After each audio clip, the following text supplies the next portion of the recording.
43 years in serving God Almighty through the name of our Lord and Savior, Jesus Christ. Jesu Jivamana Jatyantara Subaranchi Seveya. Jesus Lives International Ministries. Jesu Jivikrar Sarvadesa Suvisesha Uliyam. கடந்த 43 வருடங்களாய் நடத்தி வந்த பாதைகளை இந்த தொகுப்பில் ஒரு சில சாட்சிகள் மூலம் நீங்கள் கேட்க போகிறீர்கள்.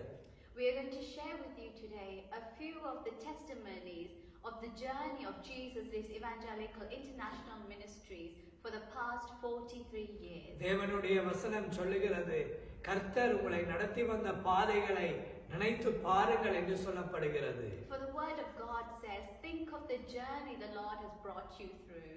நான் உங்களை நடத்தவில்லையா? நான் நடத்தின கிரியைகளையும் அபூர்வ செய்கைகளையும் எடுத்து உரையுங்கள், பிரஸ்தாபப்படுத்துங்கள் என்று வேதம் சொல்லுகிறது. For the Bible says, have I not led you? Tell of the people of the wonderful and marvelous things the Lord has done. சங்கீதம் 78 அதிகாரம் முதல் 7 வசனத்திலே சொல்லப்படுகிறது, நான் உங்களை நடத்தின பாதைகளையும் நான் செய்த அதிசயங்களையும் உங்கள் வருகிற சந்ததிக்கும் பரம்பரைக்கும் எடுத்துரைத்து, நான் கர்த்தர், நான் தெய்வம், நான் எப்படி உங்களை நடத்தினேன் என்பதை அவர்களும் அறிந்து எனக்கு கீழ்ப்படிந்து வாழும்படி அதை அவர்களுக்கு விவரித்து சொல்லுங்கள் என்று எழுதப்பட்டிருக்கிறது. For in Psalm 78 it says, tell your generations and the people to come of the wonderful journey and the miraculous signs the Lord has done in order that you are where you are today. ஆகவே இந்த 43 வருடங்கள் வந்த இந்த இயேசு ஜீவிக்கிறார் பணியின் சில சாட்சிகளை நீங்கள் இப்பொழுது கேட்க போகிறீர்கள். And now you are going to listen to a few of the testimonies Jesus Lives Evangelical International Ministries has come through in the past 43 years. 1978 ஆண்டு மார்ச் 13ஆம் தேதி இயேசு ஜீவிக்கிறார் ஊழியத்தின் ஸ்தாபகர்களான சுவிசேஷகர் கலாநிதி எஸ் ராஜேந்திரம் ஐயா அவர்களையும் சுவிசேஷகர் கலாநிதி அம்மையார் மார்கரெட் ராஜேந்திரம் அவர்களையும் ஆண்டவராகிய இயேசு தொட்டார். In the year of 1978, March 13, the founder, CEO of Jesus Lives Evangelical International Ministry, Professor Evangelist S. Rajendram and Professor Evangelist Margaret Rajendram were touched by the Lord. அவர்கள் சம்பிரதாயமான கிறிஸ்தவ வாழ்க்கையை வாழ்ந்து மிகவும் செல்வந்த வாழ்க்கையை வியாபாரத்தின் உச்சக்கட்டத்திலே வாழ்ந்து கொண்டிருந்த காலத்திலே தான் தேவன் அவர்களை தன் ஊழியத்துக்காக அழைத்தார். The Lord called Amma Rajendram and Ayya Rajendram to the ministry when they were living a very well-off and high and prestigious life. அவர்கள் வியாபாரத்திலே செல்வந்தர்களாய் வாழும் பொழுது சினிமா துறைகளிலும் மற்றும் பிரபல்யமான அரசியல் தலைவர்களோடு இணைந்து பல காரியங்களை செய்து வந்தார்கள். When they were living a very well and comfortable life, they had many interactions with people of the cinema industry and government officials. விசேஷமாக இந்தியா தேசத்திலே பிரபல்யமான நடிகர் சிவாஜி கணேசன் அவர்கள், எம்ஜிஆர் அவர்கள் இலங்கைக்கு வரும்பொழுது என் தகப்பன் அவர்களுக்கு முக்கிய பண உதவிகள், அதாவது ஃபைனான்சஸ் ஆக இருந்து அவர்கள் மட்டக்களப்பிலே நடந்த கூட்டத்துக்கு என் தகப்பனுடைய இந்த பணங்கள் தான் அதுக்கு ஒழுங்கு செய்ய காரணமாய் இருந்தது என்று சொல்லப்பட்டது. Famous actors such as Sivaji Ganesan, MGR, when they visited Sri Lanka, they were financially helped by Ayya Rajendram. ஏனென்றால் அவர்கள் கிறிஸ்தவர்கள் என்று பாரம்பரிய முறையில் இருந்தார்கள். ஆனால் ரட்சிப்பு என்கிற இயேசுவின் அன்பின் பாதத்துக்குள்ளே வர முடியாமல் இருந்தார்கள். Though they were following an ancestral Christian belief, they had not yet come to the feet of Christ. உண்மையை சொல்ல வேண்டும் அல்லவா? The truth must be told. அவர் செபாஸ்டியன் ராஜேந்திரம் என்று கத்தோலிக்க பாரம்பரியத்திலே பிறந்து வளர்ந்து வந்தார். Ayya Rajendram was named Sebastian Rajendram, who was brought up in the Catholic faith. பல லட்சங்களை சபைக்கு காணிக்கையாக கொடுத்தார். He gave many amounts of money to the Catholic Church. தங்கமும் வெள்ளியும் என்று பாராமல் கிடைக்கிற லாபம் எல்லாம் ஆலயத்துக்கு போய் என் பாவங்கள் நீங்கினால் போதும், நான் கொடுக்கிற காணிக்கையினால் தேவன் பிரியப்பட்டால் போதும் என்று மனுஷர்களையும் மத போதகர்களையும் திருப்திப்படுத்த வேண்டும் என்று பல காரியங்களை சபைக்கு செய்து வந்தார். Ayya Rajendra would offer gold and silver to the church in order that his sins may be forgiven. பல பண்டிகை நாட்களிலே முழங்காலிலே நடந்து குளித்து 2 மெழுதிரிகளை தூக்கிக் கொண்டு முழங்காலிலேயே தன்னுடைய கிரியைகளை செய்து பாவங்கள் நீங்க வேண்டும் என்று தன்னுடைய சடங்காச்சாரங்களை நம்பி வாழ்ந்தார். And he would perform rituals such as bathing and walking on his knees and holding candles in order that his sins may be forgiven. போதகர்கள் மத போதகர்களை நான் திருப்திப்படுத்தினால் என் பாவங்கள் நீங்கும் என்கிற நம்பிக்கையிலே அவர் வாழ்ந்து வந்தார். He lived in a belief that if I was to satisfy the preachers, then I would be able to live a happy life. ஆனால் கர்த்தரை பிரியப்படுத்துவதை அறியாமல் மது போதைக்கும் குடிக்கும் அடிமையாய் அதை ஒரு சந்தோஷமாய் தன் நண்பர்களோடு அனுபவித்து வந்தார். And with his friends he would indulge in alcohol. கர்த்தர் பிரியப்படுவாரோ என்கிறதை மறந்து அறியாமல் சபையை பிரியப்படுத்துவதே அவருடைய நோக்கமாய் இருந்ததினால் தன்னுடைய வாழ்வை தன்னுடைய ஆத்துமாவை அவர் மறந்து வாழ்ந்தார், அதை காக்க வேண்டும் என்று. He forgot that he must save his soul rather than indulging in the church, and he should satisfy Christ first. மறுபக்கத்திலே அம்மையார் ராஜேந்திரம் அவருடைய வாழ்வை பார்த்தார். In Amma Rajendram's life, அவர்களும் பாரம்பரிய மெத்தடிஸ்ட் சபையை சேர்ந்தவர்கள். she is also an ancestral Methodist church believer. அவருடைய பாட்டனார் பல கிறிஸ்தவ சபைகளை கட்டினவர்கள். Her grandfather had built many Christian churches. அவருடைய பாட்டனாருடைய தகப்பன் ஒரு மெத்தடிஸ்ட் இவாஞ்சலிஸ்டாகவும் போதகராகவும் யாழ்ப்பாணம் மட்டக்களப்பு உட்பட பல இடங்களிலே தாங்களாகவே சபைகளை கட்டினவர்கள். Amma Rajendram's great grandfather had built many churches in Jaffna and Batticaloa. வெளி தேசங்களில் இருந்து மிஷனரிகளாய் கப்பல்களிலே வரும் ஊழியக்காரர்களை, முக்கியமாக பிரபல்யமாய் பாடல்களை எழுதுகிற வேதநாய சாஸ்திரியார் போன்ற பல ஊழியக்காரர்கள் இலங்கைக்கு வரும் பொழுது இவர்களுடைய பாட்டனார்களும் பாட்டிகளுமாய் சேர்ந்து அவர்களை அந்த டொக்கியார்டிலே எடுத்து அவர்களை வரவேற்று கொண்டு வந்து தங்கள் வீடுகளிலே வைத்து சந்தோஷமாய் அவர்களை பராமரித்து வந்தார்கள். Amma Rajendra's great grandmother and grandfather would bring home such wonderful and very well known singers such as Vedanatha Sastriyar and keep them in their house and look after them. இப்படி இருந்து வந்தாலும் என் தகப்பன் குடிக்கும் பொழுது அவர்களுக்கு அறுசுவையான உணவுகள் பைட்ஸ் என்று சொல்வார்களே, அதையும் என் தாய் தான் செய்து கொடுப்பார்கள் என்று சொல்வார்கள். And in a loving way, even when my father used to drink, Amma Rajendram would bring him bites. ஆகவே தாங்களாக மற்றவனுக்கு கெடுதல் செய்யாவிட்டாலும் தங்களுடைய ஆத்துமாவை காக்க மறந்து ரட்சிப்பு என்பதை அறியாமல் வாழ்ந்து கொண்டிருந்தார்கள். Though they did no harm to nobody else, they did not know that their souls were not receiving salvation. 1978 ஆண்டு மார்ச் 13ஆம் தேதி In the year of 1978, March 13, கொழும்பில் உள்ள ராமகிருஷ்ணா என்கிற மிஷனிலே பிரபல்யமான ஒரு சுவிசேஷ கூட்டம் நடந்து கொண்டிருந்தது. in the Ramakrishna grounds, a very well-known Christian festival was happening. இந்த சுவிசேஷ கூட்டங்களை நடத்துகிற போதகர்களை என் தகப்பன் எதிர்த்தவர். My father was against the people who were running this meeting. இவர்கள் மதமாற்றம் செய்கிறவர், எங்கள் பாரம்பரியத்திலிருந்து எங்களை மாற்ற பார்க்கிறவர்கள் என்று கோபம் கொண்டிருந்தார் இந்த போதகர்களோடு. Ayya Rajendran believed that these people were changing them from their ancestral beliefs, and he had an anger towards them. அந்த ஊழியக்காரரை கூட தாக்குவதற்கு என்று அவர் ஆயத்தமாயிருந்தார். He was prepared to even harm these ministers of God. ஒரு நாள் என் தாயாருடைய விருப்பத்தோடு இந்த கூட்டத்தை போய் பார்க்கலாம் என்று ராமகிருஷ்ணா மண்டபத்திற்கு கடந்து சென்ற பொழுது அங்கே தெய்வீக அருள் அவர்கள் இருவரையும் தொட்டது. Amma Rajendran was favored to go to these meetings, and both of them, when they proceeded, the light and touch of the Lord touched them. அந்த கூட்டத்தை ஹாலந்து தேசத்திலிருந்து வருகை தந்த மாஷ்பாக் என்கிற ஒரு போதகர் நடத்தி கொண்டிருந்தார்.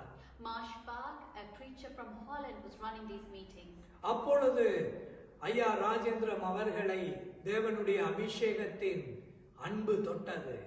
The blessings and the love of God touched Ayya Rajendran. அதே நேரத்திலே அம்மையார் ராஜேந்திரம் அவர்களையும் அந்த தெய்வீக அன்பு விட்டுவிடவில்லை. அதே நாளிலே அபிஷேகம் செய்து தொட்டது. And on the same day, that same blessing touched Amma Rajendran. இருவரும் ஆண்டவருடைய அன்பினால் நிறைந்து அந்த இடத்திலே தேவ பரிசுத்த அபிஷேகத்தை பெற்றுக்கொண்டார்கள். And both of them was filled with the Spirit of the God, and they acknowledged the love of Christ. அவர்கள் அழுது புலம்புகிற அந்த காட்சியை இப்பொழுது நீங்கள் இந்த தொலைக்காட்சியிலே பார்க்கலாம். And you will see now the picture of them crying and receiving that salvation. எங்களுடைய கூட்டங்களிலே ஒருவருடைய சாட்சி அல்லது வீடியோக்களிலே போட்டோக்களிலே வருவதை நாங்கள் எப்படி சேகரித்து வைக்கிறோமோ, அந்த மாஷ்பா ஊழியக்காரர்களும் தங்களுடைய கூட்டங்களை ஒளிப்பதிவு செய்திருந்தார்கள், படப்பிடிப்பிலே வைத்திருந்தார்கள்.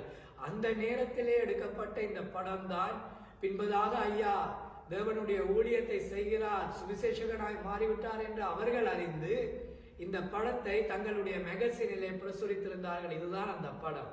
Similarly to how we present and show the videos and photographs of people receiving the salvation of Christ, similarly, Mashbash also they captured this moment and they published it in their magazine once they got to know that Amar Rajendram and Ayya Rajendram had received salvation.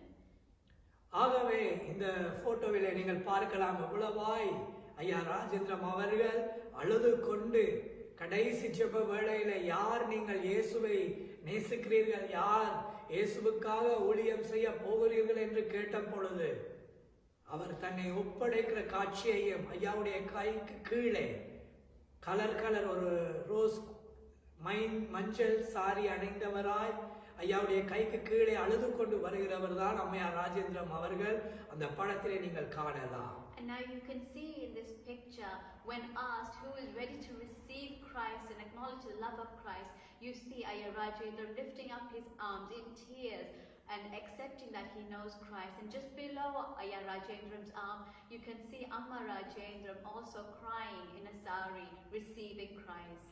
ஆகவே அந்த நாளிலே தங்களை ஒப்புக் கொடுத்தார்கள். On that day they gave themselves. என் காரியமாக யார் போவார்கள் என்கிற சத்தத்துக்கு அவர்கள் பதில் சொன்னார்கள், ஆம் நாங்கள் போகிறோம் என்று. The sound of Christ which asks, who will go for my needs, and they answered yes on that day. அன்றிலிருந்து ஒவ்வொரு நாட்களும் வீட்டிலே ஜெபங்கள் நடத்தப்பட்டது. And from that day every day prayers were held at the அவர்கள் பாரம்பரிய கிறிஸ்தவர்கள் தனிப்பட்ட ஜெபங்களை கூட செய்ய தெரியாதவர்களாய் இருந்தார்கள். Even though they were ancestral Christians, they did not know how to conduct prayers. வீட்டிலே இருந்து ஒருவர் ஜெபித்துக் கொண்டே இருப்பார்கள். At the house they will be praying for one another. பிசினஸ்களை ஒவ்வொருவருக்கு பொறுப்பாக கொடுத்து பிசினஸ்ல இருந்து ஒதுங்கினார்கள். They moved away from business by giving the responsibilities to other people. அப்படியாக ஜெபித்துக் கொண்டிருக்கிற நேரங்களிலே 2 பேரோடு இந்த இயேசு ஜீவிக்கிறார் என்கிற ஊழியம் தொடங்கப்பட்டது. And with those prayers, this Jesus Lives International Evangelical Ministry was started with 2 people. ஐயா ஜெபம் செய்வார். 2 விசுவாசிகள். யார் அவர்கள்? ஒன்று அம்மையார் ராஜேந்திரம் அவர்களும் அவருடைய தாயின் சகோதரி.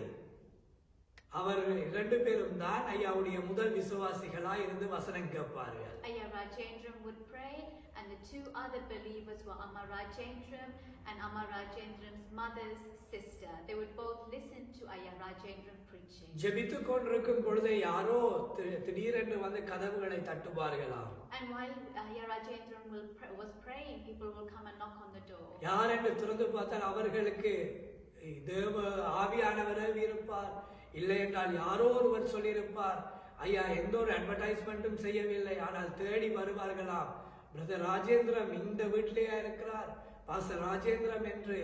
ஐயாவே அவர்களே பாஸ்டர் என்று கருதி வந்து எங்களுக்காக ஜெபியுங்கள், நான் இந்த வியாதியில் இருக்கிறேன், என் வீட்டுக்குள்ள இந்த சாபம் இருக்கிறது என்று அவர்களே தேடி வருவார்கள். இவர்கள் எந்த ஒரு விளம்பரமும் செய்யாத பொழுதிலேயே. When asked who was at the door, they will say, are you Ayya Rajendram, are you Pastor Rajendram?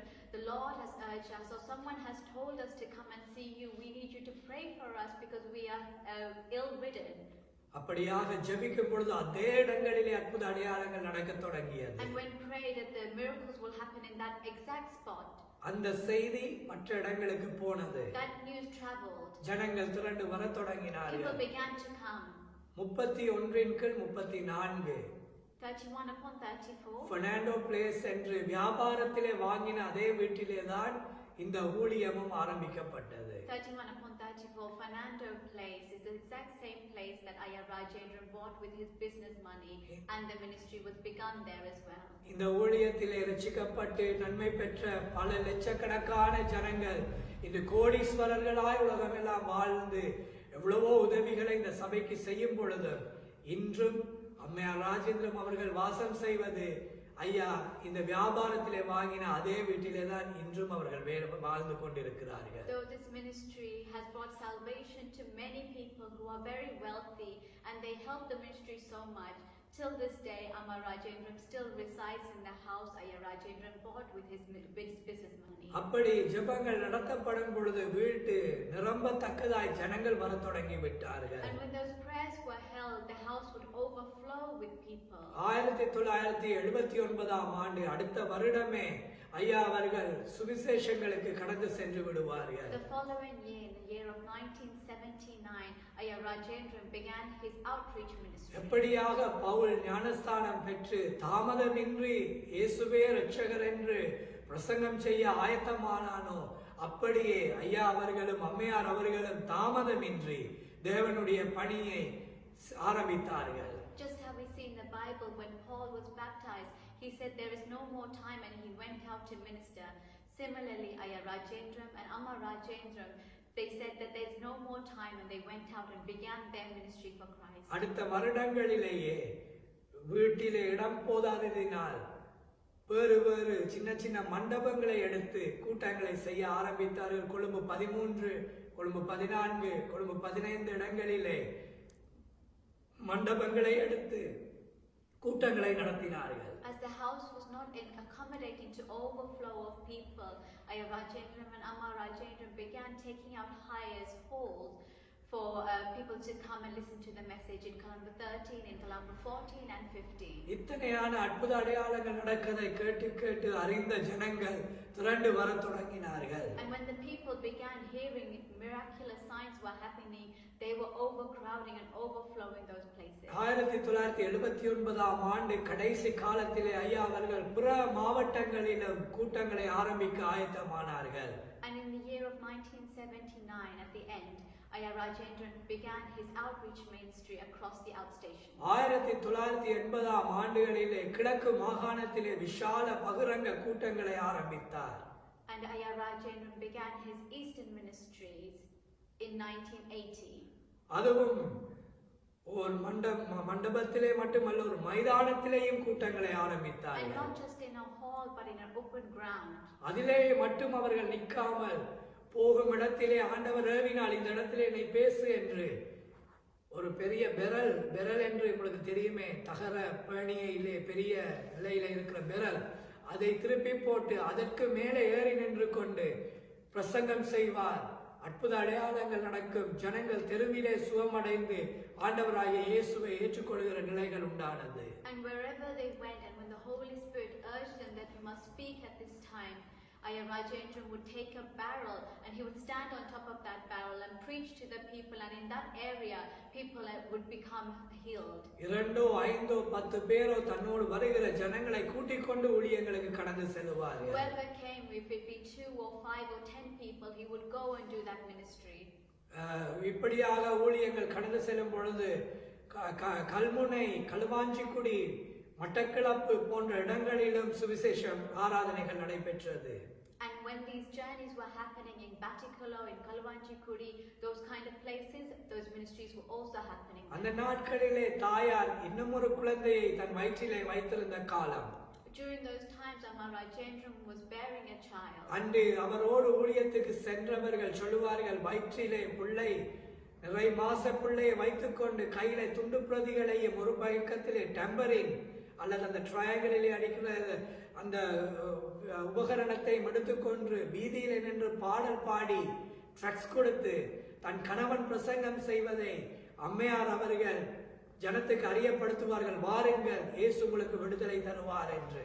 And though Amma Rajendran was bearing a child, those people who went with them to minister would testify and say, though Amma Rajendran had a child in her stomach, she would have the handbills in one hand and a tambourine or a triangle, and she would tell the people to come to these ministry இன்று meetings. மட்டக்களப்பிலே divisional director of education என்று சொல்லப்படுகிற பெரிய பதவியில் இருக்கிற அந்த தகப்பன் அருகாமையிலே ஒரு பகிரங்க கூட்டத்திலே மேடையிலே சொன்னார். இந்த சாட்சியை சொல்லும் பொழுது அவர் கண்ணீர் விட்டு அழுதார்.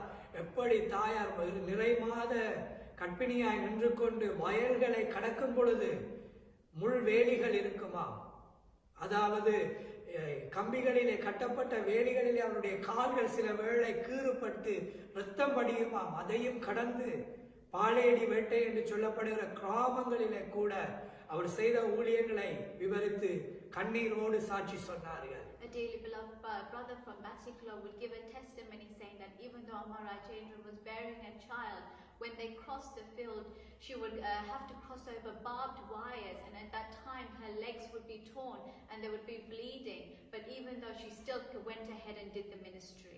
தன் கணவன் ஊழியக்காரர் பிரசங்கி என்று இருக்காமல் தன்னுடைய கடமையை தன் ஆண்டவருக்காக செய்தவர் தான் அம்மையார் ராஜேந்திரம் அவர்கள். Amma Rajendra did not think my husband is the preacher and live a comfortable life, but she got down and she did the ministry of God. ஒரு என்னுடைய அடுத்த அந்த சகோதரன் பிறக்க இருக்கும் பொழுது அவர்கள் பிள்ளையை பெறுவதற்கான எந்த உதவியையும் கொண்டு போகவில்லை.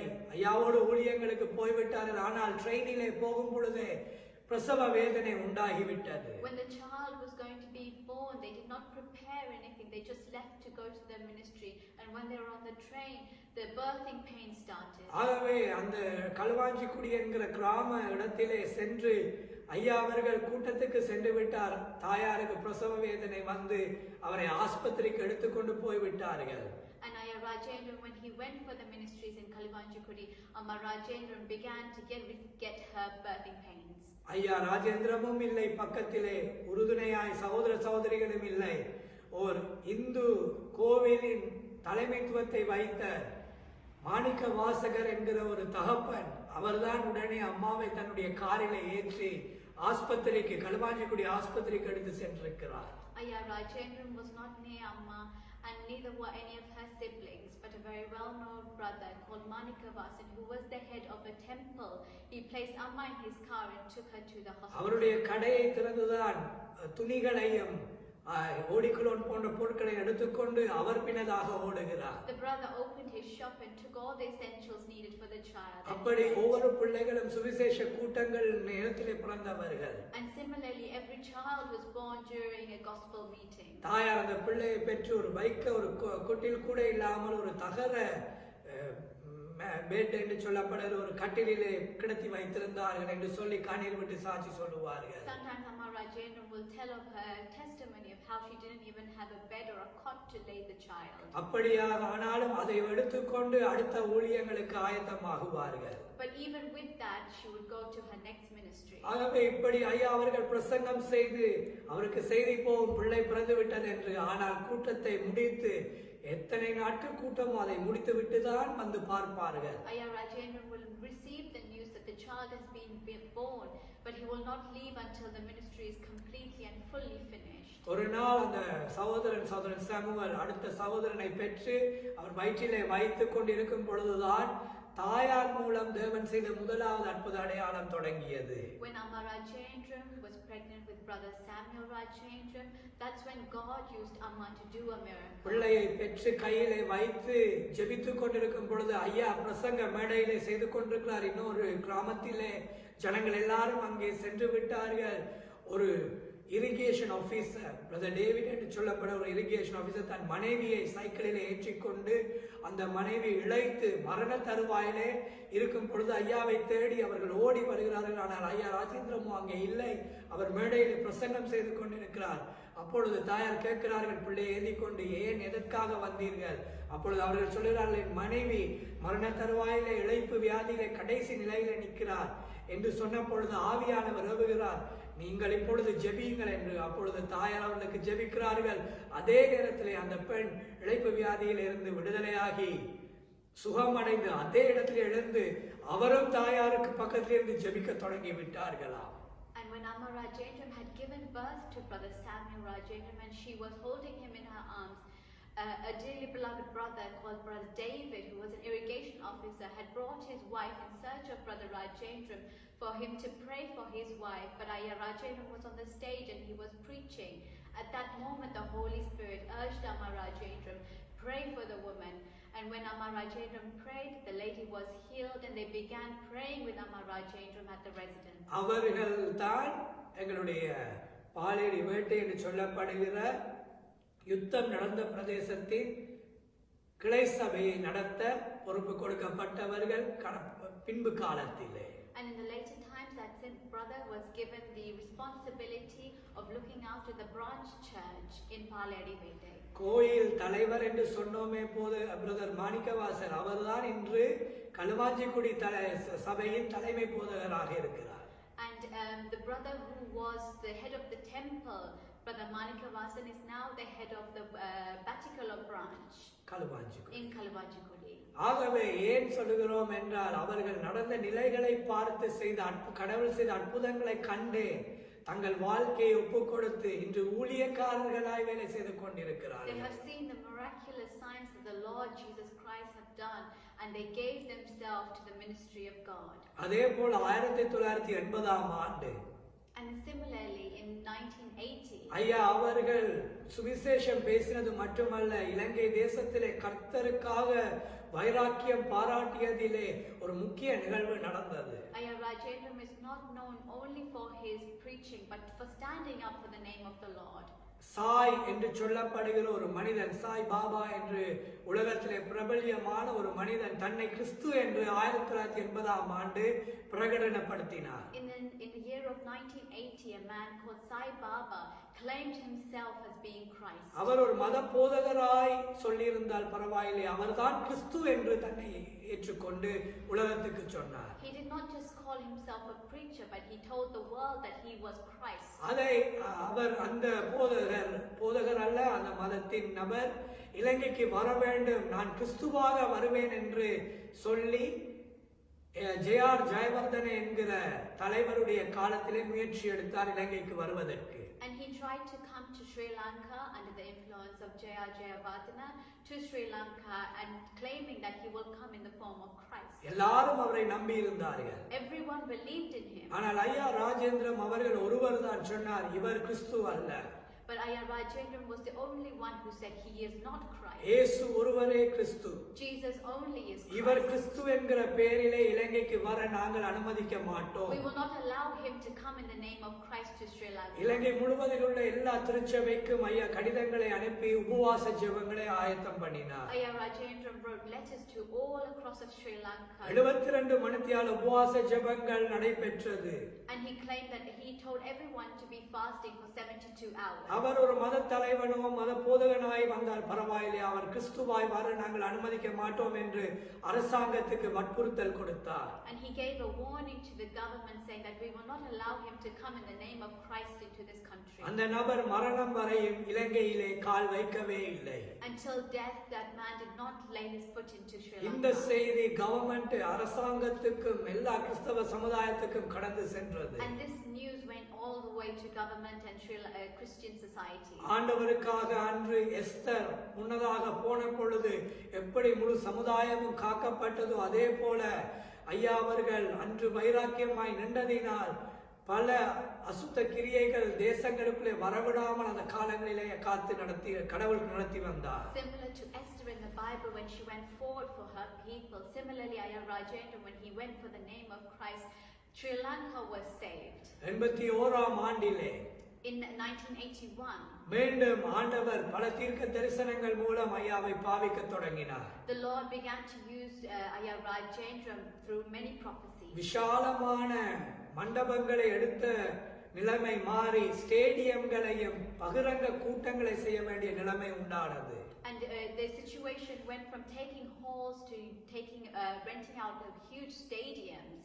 ஏனென்றால் ஜனங்களுடைய வருகை அதிகமாக தொடங்கியது. Because the crowds were vast. கொழும்பில் உள்ள விவேகானந்தர் மண்டபம், மோடி ஹால் போன்ற ஹால்களில் நிறைந்து காணப்பட்டதினால் பின்பதாக ரட்னம் பார்க், எலியாஸ் பார்க் போன்ற, விக்டோரியா பார்க் போன்ற பார்க்குகளை எடுத்து கூட்டங்கள் நடத்த வேண்டி வந்தது. Because places such as Modi halls were getting overfilled, Rajendram had to move into places like a Victoria ஆனால் Park. கிடைக்கிற கொஞ்சம் பணத்தை வைத்து ஐயாவோடு இருந்த ஊழியக்காரர்களும் அழகாக ஊழியம் செய்தார்கள். But even with the small amount of money that they had, the ministers of God along with Ayya Rajendram did the ministry beautifully. என்னுடைய மூத்த சகோதரன் ஆஸ்திரேலியாவில் இருக்கிறார். அவர் ஒரு சாட்சி சொல்லுவார் ஐயாவோடு செய்த ஊழியங்களை. My eldest brother who is in Australia will tell a testimony of Ayya Rajendram. ஐயாவுக்கு ரெண்டு ஆட்டோவிலே போகதான் பணம் இருக்குமா சில கூட்டங்களுக்கு.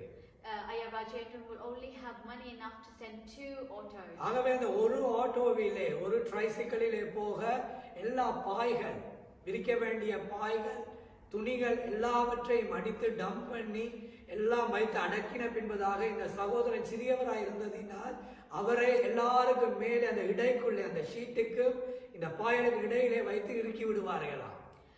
All the mats and all the sheets that were used for these meetings will be piled into one auto, and this brother of ours, he would have to climb in between the auto roof and the sheets. மற்றவர்கள் எல்லாம் நடந்து ஸ்டேடியங்களுக்கு போய் விடுவார்களாம். Everybody else will walk and go to the stadium.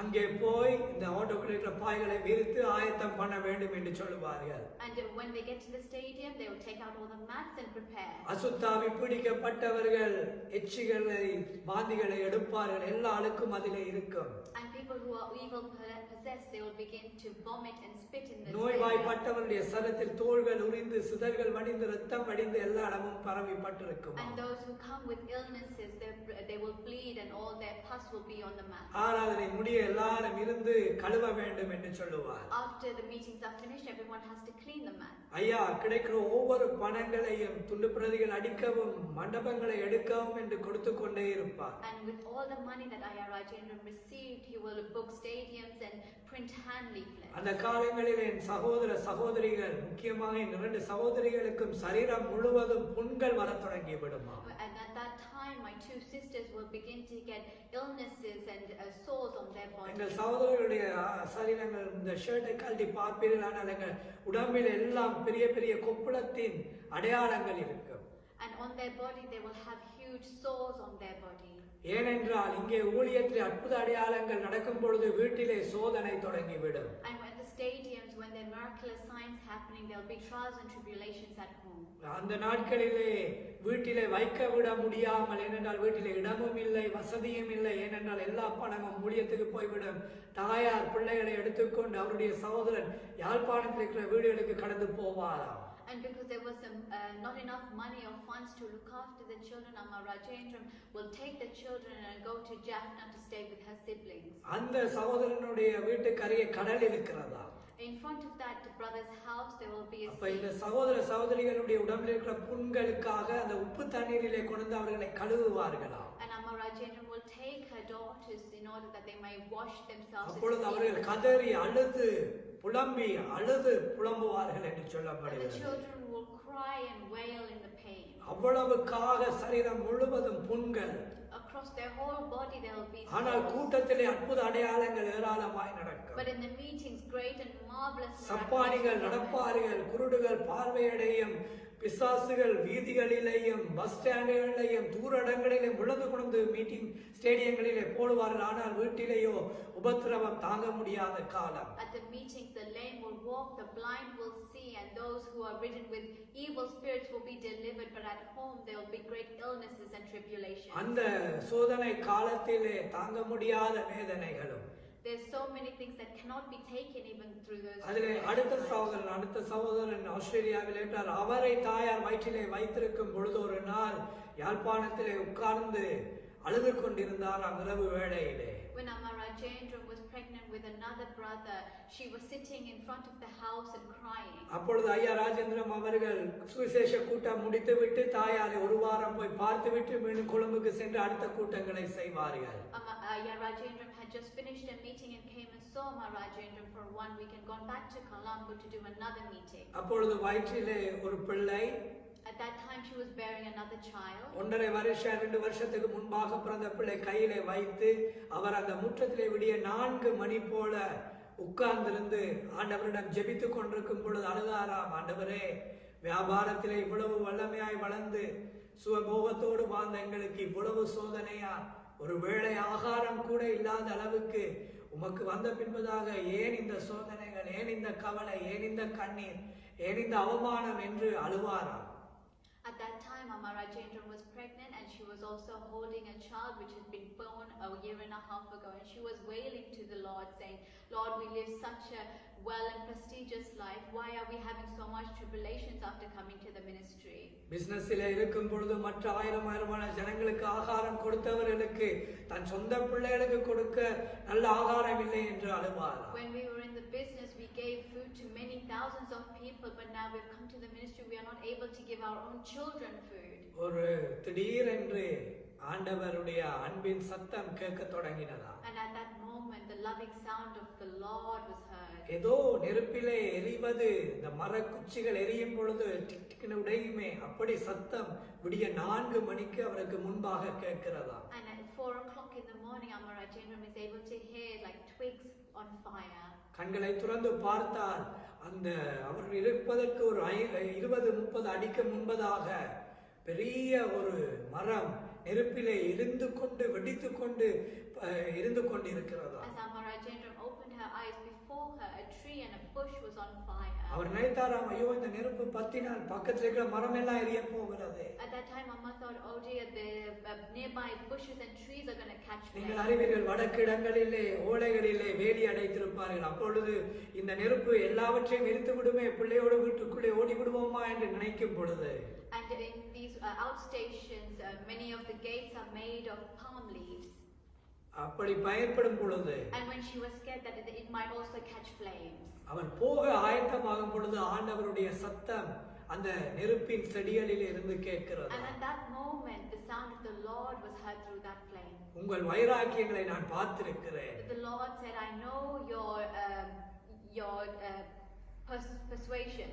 எனக்காய் நீங்கள் செய்த தியாகங்களை நான் கண்டிருக்கிறேன். I know, Lord, the sacrifices you have done for me. நான் கைவிடுவேனோ? Will I let go of you? நான் கைவிடுவேனோ? Will I let go of you? அந்த முச்செடி போன்ற அந்த மோசையோடு பேசியது போல இந்த எரிகிற மரத்தினுக்குள்ள இருந்து தேவாவியானவர் பேசத் தொடங்கினார். Just as the Lord spoke to Moses through the burning bush, the Lord spoke to Amma Rajendran. அப்ப அந்த நாளிலே தாயாருக்கு தீர்க்கதரிசன வரங்களும் கிடைக்கப் பெற்றது. On that day, Amma Rajendran received prophecies. ஐயா ராஜேந்திரம் அவர்கள் 78ஆம் ஆண்டிலே இருந்து தீர்க்க தரிசனங்கள் சொல்லத் தொடங்கி விட்டார்கள். Ayya Rajendran began saying prophecies from the year of 78. ஆனால் 82ஆம் ஆண்டிலே தாயாருக்கு தேவன் அந்த வரங்களை கொடுத்து பாவிக்க தொடங்கினார். And in the year of 1982, the Lord gave Amma Rajendran இந்த தரிசனத்தை கண்டு சில மணித்தியாலத்திலே தீர்க்க தரிசன வரங்கள் வேலை செய்ய தொடங்கியதா. And within seeing these prophecies, within a few hours they became true. எப்படி? How? காலையிலே அந்த வீட்டின் சகோதரி, அவர்கள் இன்று கனடாவில் இருக்கிறார்கள், தாயாருடைய சகோதரியுடைய மனைவி ராணி என்று நீங்கள் பேசலாம் அவர்களோடு.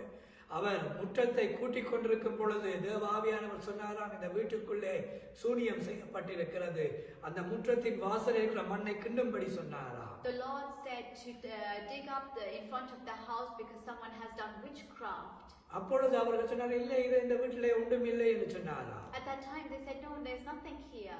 தாயார் சொன்னாராம், தேவாவியானவர் சொல்லுகிறார், அதை அந்த இடத்தை சுத்தம் பண்ணுங்கள் என்று. At that time Amma Rajendran said, no, clear up that area, the Lord is saying. ஒரு அடி மண்ணை கிண்டி எடுக்கும் பொழுது உள்ளே ஒரு பாத்திரம், அதற்குள்ளே சூனியம் செய்த காரியங்கள் எல்லாம் புதைக்கப்பட்டு அந்த வீட்டு முற்றத்திலே அடைக்கப்பட்டிருக்கிறதா. When they dug 1 feet in, they found a pot inside which had witchcraft things. இதனாலேதான் அந்த குடும்பத்துக்குள்ளே அவ்வளவு சலனங்கள், பிரச்சனைகள் என்பதை அவர்கள் பின்பதாக அறிந்து கொண்டார். They only knew that there were so many trials and tribulations and problems within this house because இப்படியாக தாயார் ஒவ்வொரு இடங்களில் இருந்து மீண்டும் கொழும்புக்கு வருவார்கள், எல்லா கஷ்டங்களிலும் தாங்கி செல்வார்கள். And throughout all this, Amma Rajendran will handle the problems and tribulations. ஆனால் ஜனங்களோ அதிகமாய் வரத் தொடங்கி விட்டார்கள் ஊழியங்களுக்கு.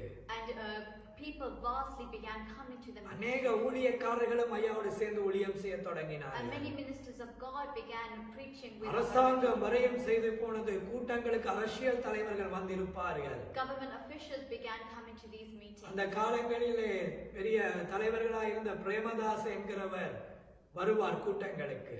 At that time, Premadasa, he would also come to these அவருடைய meetings. சகோதரி அவருடைய மனைவியின் சகோதரர் ரட்னசிறி ராஜபக்ச என்கிறவர் வந்திருப்பார் கூட்டங்களுக்கு. His family relative, Ratnasiri Rajapaksa Ratnasiri Rajapaksha, he would come and sit in the meeting. அவருடைய மனைவிக்கு அசுத்தாவை பிடித்திருந்ததினால் ரட்னசிறி ராஜபக்ச அவர்கள் வந்து ஜெபித்து அந்த மனைவியை சுகமாக்கி கொண்டார்கள். As his wife was possessed by evil, he came to the meetings and his wife was healed. Colombo 13:12 பார்த்தால் கிறிஸ்டி பரேரா மாவத்தை, Vincent Barrera மாவத்தை என்கிற பெயர்கள் உண்டு. அந்த பெயர்களுடைய மந்திரிகளாயிருந்த கிறிஸ்டி பரேரா மினிஸ்டர், மந்திரி வின்சென்ட் பரேரா மந்திரிகள் வந்து ஆராதனையில இருப்பார்கள். The streets called Christy Pereira, Vincent Pereira Roads, and they were ministers of the government, and they would come and sit in these meetings. Thondaman என்று சொல்லப்படுகிற தொண்டமான் என்கிற தொழில் அதிபரும் அரசியல்வாதியும் தலைவரும் வந்து அமர்ந்திருப்பார்கள். A leader, political leader and businessman called Tondeman, he will also come and sit in பழைய மந்திரிமார்கள் செல்லசாமி போன்ற தலைவர்கள் வந்து ஆராதனைகளிலே அமர்ந்திருப்பார்கள். Leaders such as Chelasami would come and sit in these meetings. குண்டுவெடிப்பிலே மரித்து போன பல தலைவர்கள் லலித் அத்துலாத் முதலி போன்ற பெரிய பெரிய கோடிபதிகளும் மந்திரிகளும் வந்து Many அமர்ந்திருப்பார்கள். ministers and businessmen and wealthy people will come and sit. ரகசியமா இரவு நேரங்களிலே வந்து ஐயாவிடம் ஜெபித்து விட்டு They போவார்கள். would come in secret during the night and pray and leave. இன்று பகிரங்கமாய் சொல்லுகிறோம், சொல்லதானே வேண்டும். And today we are openly telling you, we அன்று must tell you. இயேசு சுவாமியை பார்க்க எப்படி ராவு நேரத்திலே அந்த ஆசாரியர்கள் வந்து ஜெபித்து போனார்களோ, மற்றவர்களுக்கு பயந்து ஆனால் கர்த்தரை நம்பியும் வாழ்ந்தவர்கள் இருந்தார்கள். Just in the time of Christ, when those ministers of God would come secretly, similarly these things were happening with Arya Rajendra. ஆனால் வீட்டிலேயோ வறுமை நிலைமை உச்சக்கட்டம். But in the house there was poverty. ஏன் பணம் இல்லை என்றல்ல, கிடைக்கிறது எல்லாம் ஊழியங்களுக்கு போட்டு விடுவார். It's not that there was no money, but all the money was given back to the ministry. சில வேளை உபவாச ஜெபங்களை முடித்து 30 நாட்கள் 40 நாள் உபவாச ஜெபம் முடிப்பதற்கு கூட அன்றைக்கு ஆகாரம் இருக்காதாம் அவர்களுக்கு. Even though there was 30 and 40 days of fasting, when they finished that fasting on that day, they would have no food. என் சகோதர சகோதரிகளுக்கு சில வேளை எங்கள் வீட்டு மரத்தில் இருக்கிற மாம்பழத்தை வெட்டி கொடுத்து வயிற்றை நிரப்பிவிட்டு ஐயாவும் அம்மா அவர்களும் தண்ணீரை குடித்து வயிற்றை நிரப்பிவிட்டு படுத்த காலங்கள் உண்டு. There are times when Amma Rajendram and Ayya Rajendram would cut the fruits of the mango tree, give the siblings, and they would sleep with nothing and just drink the water. நாங்கள் இருக்கிற அந்த வீடு இருந்த லேனுடைய பேரே Fernando place. The road that we lived on is called Fernando Place. ஐயா அவர்கள் பிசினஸ்ல இருக்கும் பொழுது அந்த வீட்டை அந்த பெர்னாண்டோ என்கிற மனிதனுடைய வீட்டையே சொந்தமாக வாங்கினவர். When Ayya Rajendram was doing his business, he bought the property of the man called Fernando. அந்த பெரிய வளவே அந்த மனிதனுடையது. அந்த மனிதனுடைய வீட்டையே விலை கூட கொடுத்து அந்த லேனிலேயே ஐயா தான் முதலாவதாக வாங்கினவர். And that large ground belonged to this man, and Ayya Rajendram gave that money to that man and bought that large house. அந்த வீட்டிலே அவ்வளவு முழு லேனும் அவர்களை தான் அந்த காலத்தில் ஏறெடுத்து பார்க்குமா ஊழியத்துக்கு வருவதற்கு முன்பதாக. Before they came to the ministry, that whole lane would look upon them. ஆனால் ஊழியத்துக்கு வந்த பின்பதாக ஜனங்களுக்கு இடங்களை கொடுத்து விட்டு, ஊழியக்காரர்களுக்கு அறைகளை கொடுத்து விட்டு, வெளிநாடுகளில் இருந்து வருகிற போதகர்களுக்கும் இடம் கொடுத்து விட்டு, சில வேளை விடிய 1 மணி 2 மணிக்கு ஐயா அம்மா அவர்கள் வீட்டு முற்றத்திலே போய் படுத்திருப்பார்களா. And when they came to the ministry, they would give all their rooms and all their room in the house to ministers of God who came from foreign and came for meetings, and they would go and sleep at the morning 1 o'clock at the front of the house. வெட்கத்துக்காக ஐயோ அடுத்த வீட்டுக்காரன் பார்த்து விடுவானே என்று விடிய 4 மணிக்கெல்லாம் எழும்பி விடுவார்களா. In shame that the other neighbors might see them, they would wake up at 4 o'clock. என் வீடு முழுவதும் ஜனங்கள் வந்து சரணடைந்திருப்பார்கள் நோய் வியாதிகளோடு, அவர்களுக்கெல்லாம் உதவி செய்வார்கள். Why? Because the house was filled with people who have come for prayers, who have come with illnesses, and they filled the house. சில வேளை கூட்டங்களை முடித்து ஸ்டேடியமிலே மகா விசாலமான கூட்டங்களை முடித்து எல்லாருக்கும் ஆகாரம் சமைத்து எல்லாருக்கும் ஐயா பங்கிட்டு விட்டு கடைசியாக அவருக்கு சாப்பிடக்கூட நேரம் இல்லாமல் இருக்குமா.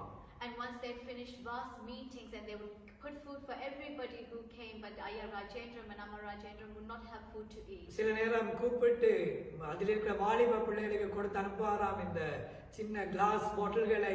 அந்த கடையில போய் நீ சின்ன பையன் தானே, நீ போனா அநேக சொதி தருவார்கள், கணக்க கறி தருவார்கள், 10 ரூபா தான் இருக்கு, சொல்லு 40 பேர் சாப்பிட இருக்கு என்று சொல்லி வாங்கி விடும்படி வாலிபர்களா இருக்கிற பிள்ளைகளிடம் கொடுத்து அனுப்புவார். And at that time, the young people within the ministry, Rajendra will give him small pots and send them off with just 10 rupees and say, if you ask, they will give us a lot of food. Go and ask them, I only have 10 rupees, but I need to feed 40 people. அதிலே அவர்கள் jar முழுவதும் சொதியை கொடுத்து சம்பளை கொடுத்தால் அது எல்லாவற்றையும் போட்டு ஒன்றாய் கலந்து எல்லாருக்கும் பங்கிட்டு தானும் சாப்பிட்டு ஊழியங்களை நடத்தின காலங்களை நாம் மறக்க முடியாது. And they will fill up their glasses with food and they will mix everything together, and Ayya Rajendra will give to the people and he would also eat a little bit from that. வியாபார காலத்திலே sorry வாங்க வேண்டுமானால், கோட்சூட் வாங்க வேண்டுமானால் இதோ இந்த படங்களை பாருங்கள். வியாபார நாட்களிலே ஐயா அம்மா அவர்கள் வாழ்ந்த படங்களை இப்பொழுது பார்த்து கொண்டிருக்கிறீர்கள். Now you are seeing pictures of Amma Rajendram and Ayya Rajendram during their business days. அவர்கள் மிகவும் செல்வந்தமாய் வாழ்ந்தார்கள். அதுவும் தாய் சொல்லுவார்கள், தான் ஒரு பொருளை கேட்டால் இந்தியா, மலேசியா, சிங்கப்பூர், ஏதோ ஒரு ஜப்பானோ ஏதோ ஒரு நாட்டிலே தான் அதை ஐயா வாங்கி கொடுக்க அவரை எடுத்து செல்லுவார். And Amma Rajendram will say, if she ever asks for a small thing, Ayya Rajendram will take her to India, Singapore, Indonesia or Japan to buy that. ஆனால் ஊழியங்களுக்கு வந்து அநேக ஏழை ஜனங்கள் எல்லாருக்கும் உதவி செய்து தங்களிடம் இருக்கிறது எல்லாம் கொடுத்து விடுவார்கள். சில வேளை அம்மாவிடம் ஒரே ஒரு சாரி தான் இருக்குமா.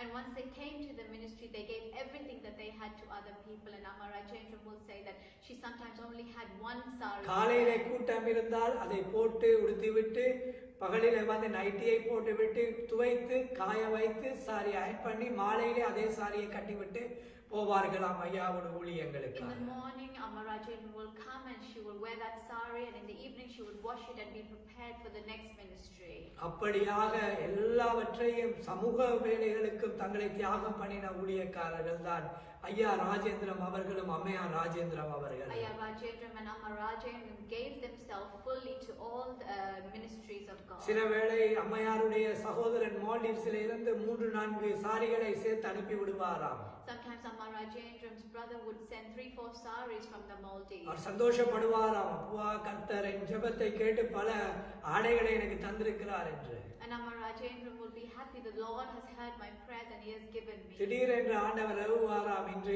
ஏழைகள் வருவார்கள், உனக்கு இருக்கிற 3 புது சாரியையும் அவர்களுக்கு நீ கொடுத்து விட வேண்டும். And sometimes the Lord will urge 3 poor people will come, give them your new 3 saris. அவரும் மனப்பூர்வமாய் கொடுத்து விடுவார்கள். And Amma Rajendram would give them all. இன்று பல ஆயிரம் லட்சக்கணக்கான சாரிகளையும் ஆடைகளையும் நாங்கள் ஏழை ஜனங்களுக்கு கொடுத்து கொண்டிருக்கிறோம். And even today we are giving lakhs and lakhs of saris and clothing to saris. சமூக வேலைகள் என்று ஒவ்வொரு மாநிலமாய் நடத்தி கொண்டே வருவோம் அந்த வேலைகளையும். And as social work we will held it in every. கர்த்தர் எங்களிடம் வாங்கி எங்களை அடிமைப்படுத்துகிறவர் அல்ல. அவர் சோதித்து பார்ப்பார், கேட்டு பார்ப்பார், நாங்கள் கொடுக்கிறோமா என்று. நீங்கள் மனப்பூர்வமாய் கொடுப்பீர்களானால் எண்ணடங்கா ஆசீர்வாதங்களால் உங்களை அனுப்புகிற தெய்வத்தை குறித்து தான் இவ்வளவு அர்ப்பணிப்பின் சாட்சிகளை உங்களுக்கு சொல்லிக் கொண்டு வருகிறோம். The Lord does not persecute us, but he trials us and he sees, will you give even during your hard times, and he will bless accordingly. நீங்கள் கொடுக்கும் பொழுதுதான் அவர் தன்னுடைய பலகணிகளை துறந்து ஆசீர்வாதங்களை அனுகிரகம் செய்கிறவர். And when you openly and wholeheartedly give, he will give his blessings. அதைதான் ஆண்டவராகிய இயேசு சொன்னார், கொடுக்கிறவனுக்கு இன்னும் கொடுக்கப்படும். And the Lord Jesus said, those who gives will be given even more. அதையும் அவர்கள் ஊழியத்திலே செய்து வந்தார்கள். Amma Rajendram and Ayya Rajendram did that wholeheartedly. 1984 ஆண்டுகளிலே In 1984, மட்டக்களப்பிலே வேபர் ஸ்டேடியம் என்கிற கூட்டத்தை நடத்தினார்கள். in Batticaloa in Weber Stadium. முதலாவது தடவையாக அந்த ஸ்டேடியம் மகா விசாலமான ஒரு மைதானம் அது நிறைந்தது. ஐயா ராஜேந்திரம் அவர்களுடைய சுவிசேஷ கூட்டத்துக்கு என்று யாருமே மறைக்க முடியாத சரித்திர உண்மை. It is a true history that the first time that stadium was filled because of Ayya Rajendram and Amma Rajendram's ministry. மட்டக்களப்பிலிருந்து Ampara வரையும் ஐயா செய்த ஊழியங்களுக்கு பின்பதாக தான் இன்றைக்கு போகும் பொழுது வீதி வீதியாக சபைகளை நீங்கள் காணலாம். And if you go from Ampara to Batticaloa, you can see many churches because of Ayya Rajendram and Amma Rajendram's ஒவ்வொரு இப்போது கிராமம் கிராமம் பட்டணம் பட்டணமாய் ஊழியங்களை நடப்பித்தார்கள். They ministered in every village and in every district. பின்பதாக 84ஆம் ஆண்டிலிருந்து சுகதாச ஸ்டேடியம் என்கிற மகா விசாலமான இன்டர்நேஷனல் ஸ்டேடியத்தை எடுத்து கூட்டங்களை நடத்த ஆரம்பித்தார்கள். And from 1984 they began to take Sugadasa Stadium to hold many vast meetings. இதோ அந்த படங்களை பாருங்கள். Look at these images. இன்று நேற்று அல்ல நாங்கள் ஸ்டேடியத்திலே பேசுகிறோம். Not today or yesterday we are talking on 30 stadiums. 40 வருஷங்களுக்கு முன்பதாக நடந்த காரியங்களை பார்த்து கொண்டிருக்கிறீர்கள். But you are seeing what happened 30-40 years ago. ஆகவே இப்படி கூட்டங்கள் பெருகி பெருகி வரும் பொழுது And as these meetings began to grow, 85ஆம் ஆண்டு ஒரு விசேட காரியம் நடந்தது. a great thing happened in 1985. தாயார் அவர்களுக்கு ஆவியானவர் ஏவினார், இப்படி ஒரு ஊழியத்தையும் உங்கள் கணவனுக்கு சொல்லி செய்யும்படியாக. The Lord urged through the Holy Spirit Amara Jendram to do a ministry like this to your husband. என்ன அது? சிறு பிள்ளைகளையும் தேவனுக்குள்ளாக பழக்கி எடுங்கள் என்று சண்டே ஸ்கூல் ஊழியத்தை ஆரம்பித்தார்கள். The Lord urged that Sunday school should be started. 4 பிள்ளைகளோடு ஆரம்பிக்கப்பட்ட சண்டே ஸ்கூல் இன்றைக்கு 1000க்கு மேலான பிள்ளைகள் ஒரு ஞாயிற்றுக்கிழமை படிப்பார்கள். 1000க்கு மேலான சண்டே ஸ்கூல் பிள்ளைகள் உண்டு. The Sunday school was began with 4 children, and today there's more than 1,000 children in the Sunday schools. 1000க்கு மேற்பட்ட பிள்ளைகள் இருந்து அங்கே படித்துக் கொண்டிருப்பார்கள் Sunday ஸ்கூல்களிலே. There'll be more than 1,000 children in every corner of the church. அவர்களுடைய ஒரு நிகழ்ச்சி வந்தால் குறைந்தது ஒரு 8 மணித்தியாலமாவது அவர்களுக்கு கொடுக்க வேண்டி இருக்கிறது. ஒரு 5-10 நிமிஷம் அவர்களுடைய ஒரு கிளாஸை நடத்தக்கூட. If a program was to happen, more than 8 hours is needed, even if they were just to perform for 5 minutes. அதே வருஷம் 84-85 இன்னும் ஒரு தரிசனத்தை கடவுள் கட்டளையிட்டார். Another prophecy the Lord gave in the year 3 வேளை என் சத்தம் தொனிக்கும்படியாய் ஸ்பீக்கர்களிலே கூட பாடல்களை போடுங்கள் என்று ஏவினார். அதன்படி இன்று வரையும் ஒரு நாளுக்கு 3 தடவை பாடல், தெய்வீக பாடல், ஆத்மீக பாடல்கள் எங்கள் ஆலயத்தில் இருந்து ஒலித்துக் கொண்டிருக்கும். The Lord urged that worship songs should be played 3 times a day from the church. Until today, that is happening. இன்றும் அது நடக்கிறது. It is happening even today. பல போலீஸ் கம்ப்ளைண்ட்கள், அடுத்த வீட்டுக்காரர்களுடைய பிரச்சனைகள் என்று அதற்கே எத்தனையோ கேசுகள் போட்டிருக்கிறார்கள். சத்தம் கூட எங்களுக்கு டிஸ்டர்பன்ஸ் என்று சினிமா பாடல்களையும் உலக பாடல்களையும் போட்டு ஆடுகிறவர்களுக்கு ஒரு சின்ன ஆத்மீக பாடல் கேட்பது டிஸ்டர்பன்ஸ் என்று சொல்கிறார்கள். Many people and neighbors complain that the sound is too much and it's a disturbance to them, but it's not the same if they were to play worldly music.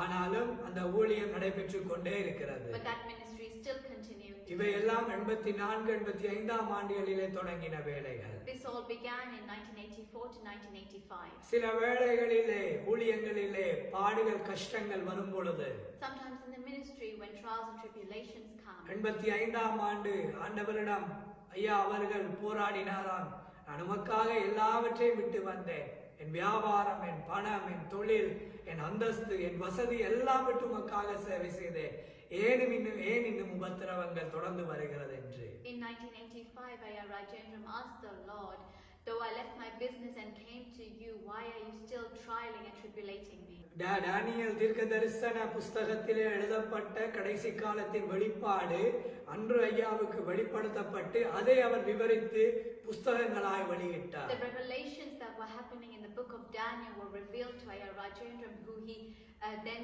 translated into books which he published. இந்த சாட்சிகளிலே சில வேளை நாங்கள் முன்னும் பின்னுமாய் காலங்களை எடுத்து சொல்லுவோம். Sometimes we'll go back and forth in the timeline when we say this testimony. 1982ஆம் ஆண்டு கூட ஒரு முக்கிய நிகழ்வு நடந்தது. கிட்டத்தட்ட 92 கடிதங்களை ஐயா பார்லிமென்ட்டுக்கு எழுதினார்கள்.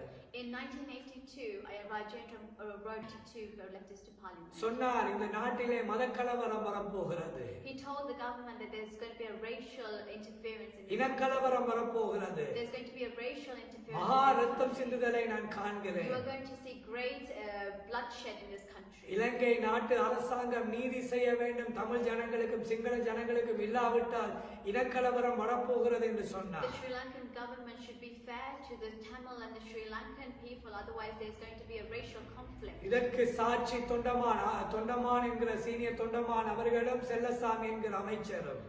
A testimony for this is Tondaiman, senior Tondaiman and Chellappa. Ceylon working Congress என்கிற காங்கிரசின் தலைவர் தொண்டமானாக இருந்தார்.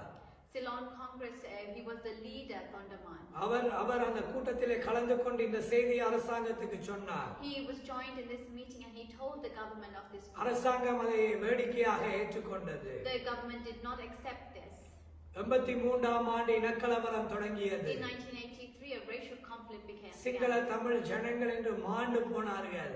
Many Sinhalese and Tamil people died. அன்று அந்த கலவரம் தொடங்குகிற நாள், ராகமையிலே தொடங்க ஆரம்பிக்கிற நாள் கூட ஐயா அவர்கள் சுவிசேஷ கூட்டத்துக்கு பிரயாணம் பண்ணி And கொண்டிருக்கிறார்கள். on that day when that racial conflict began in Ragama, Ayya Rajendran was beginning to go to a meeting. ஆனால் அந்த 3 நாள் கூட்டத்தை முடித்துவிட்டு தான் அவர் மீண்டும் கொழும்புக்கு வந்து சேர்ந்தார். But Rajendran Ayya only finished the 3-day meeting and returned. ஆனால் வரும்பொழுது பார்த்தால் வீதிகளிலே தமிழ் வாலிபர்களை எல்லாம் டயர்களுக்குள்ளே போட்டு எரித்து எலும்புக்கூடுகளாக இருந்த காட்சிகளை பார்த்து கொண்டு But வந்தார். Ayya Rajendran saw young Tamil boys were stacked amongst tires and burnt, and they were ஒவ்வொரு just இடங்களில் skeleton. ஜேவிபி பிள்ளை வாலிபர்களும் தமிழ் வாலிபர்கள் எல்லாம் எரிக்கப்பட்டு கிடந்ததை கண்டார்கள். They saw many JVP youngsters and Tamil youths burnt on the street. எத்தனையோ ஜனங்களுக்கு ஐயா புகலிடம் கொடுத்து பாதுகாப்பாகவும் கூட வைத்திருந்திருக்கிறார் அந்த காலங்களிலே. During those times, Ayya Rajendran gave shelter to many people during those times. அநேகருக்கு உதவி செய்தார்கள். He helped many people. இன்னும் அந்த சமூக வேலை நடந்து கொண்டு வருகிறது. Even today, that social work is happening. அதே போல 1985ஆம் ஆண்டு And in 1985, மிக முக்கியமான அடுத்த நிகழ்வு நடந்தது. a very important thing happened. இன்று இயேசு ஜீவிக்கிறார் ஊழியத்தின் தலைமை சபை என்கிற சபை கொழும்பு 15 அமைந்திருக்கிறது. The mother church, which is in Sri Lanka, Colombo 15, that land was bought. அந்த மைதானம் அன்றுதான் முதலாவது வாங்கப்பட்டது. That place was first bought there. அதை வாங்கும் பொழுது ஐயாவிடம் அதிக பணம் இருக்கவில்லை. Ayya Rajendran did not have much money when he bought. ஊழியங்களிலே வருகிற பணங்களை சேகரித்து கிட்டத்தட்ட ஒரு 80,000 ரூபாய் கையிலே வைத்திருந்திருக்கிறார். Ayya Rajendran saved a little by little and he had 80,000. அன்று 80,000 என்றால் இன்றைக்கு ஒரு 5-6 கோடி ரூபாய்க்கு சமானமாயிருக்கும். 80,000 at that time is equivalent to 5-6 crores. ஆனாலும் அந்த ஆலயத்தின் வீடானது மகா பெரிய விசாலமான ஒரு வீடு. அந்த வீடை விற்கும் பொழுது 2,60,60,000 ரூபாய் கேட்டிருக்கிறார்கள். And when they sold that house, they asked for 2,60,000. ஆனால் ஐயாவிடம் 80,000 தான் இருக்கிறது. But Ayya Rajendran only had 80,000. ஐயாவிடம் கற்றுக்கொள்ள வேண்டிய ஒன்று, விசுவாசத்திலே எதையும் அவர் சாதித்து முடிக்கக்கூடியவர். One thing we must learn is that Ayya Rajendran was victorious in many things through his faith. விசுவாசம், ஆண்டவர் மேலே வைத்திருக்கிற விசுவாசத்திலே பல காரியங்களை அவர் உரிமைப்படுத்திக் கொண்டவர். Through his faith in Christ, he was able to obtain many things. சாத்தியமே இல்லாத காரியங்களை விசுவாசத்தினால் பெற்றுக்கொள்வார். Things that were not even able to happen, he was able to gain. அதற்கு முதலாவது அவர் கை வைப்பார் விசுவாசத்திலே. And in faith, he will keep his hand. அதை கடவுள் முடித்து வைப்பார். And the Lord will finish it. ஆகவே 80,000 பணத்தை கட்டி அட்வான்ஸாக கட்டினார்கள்.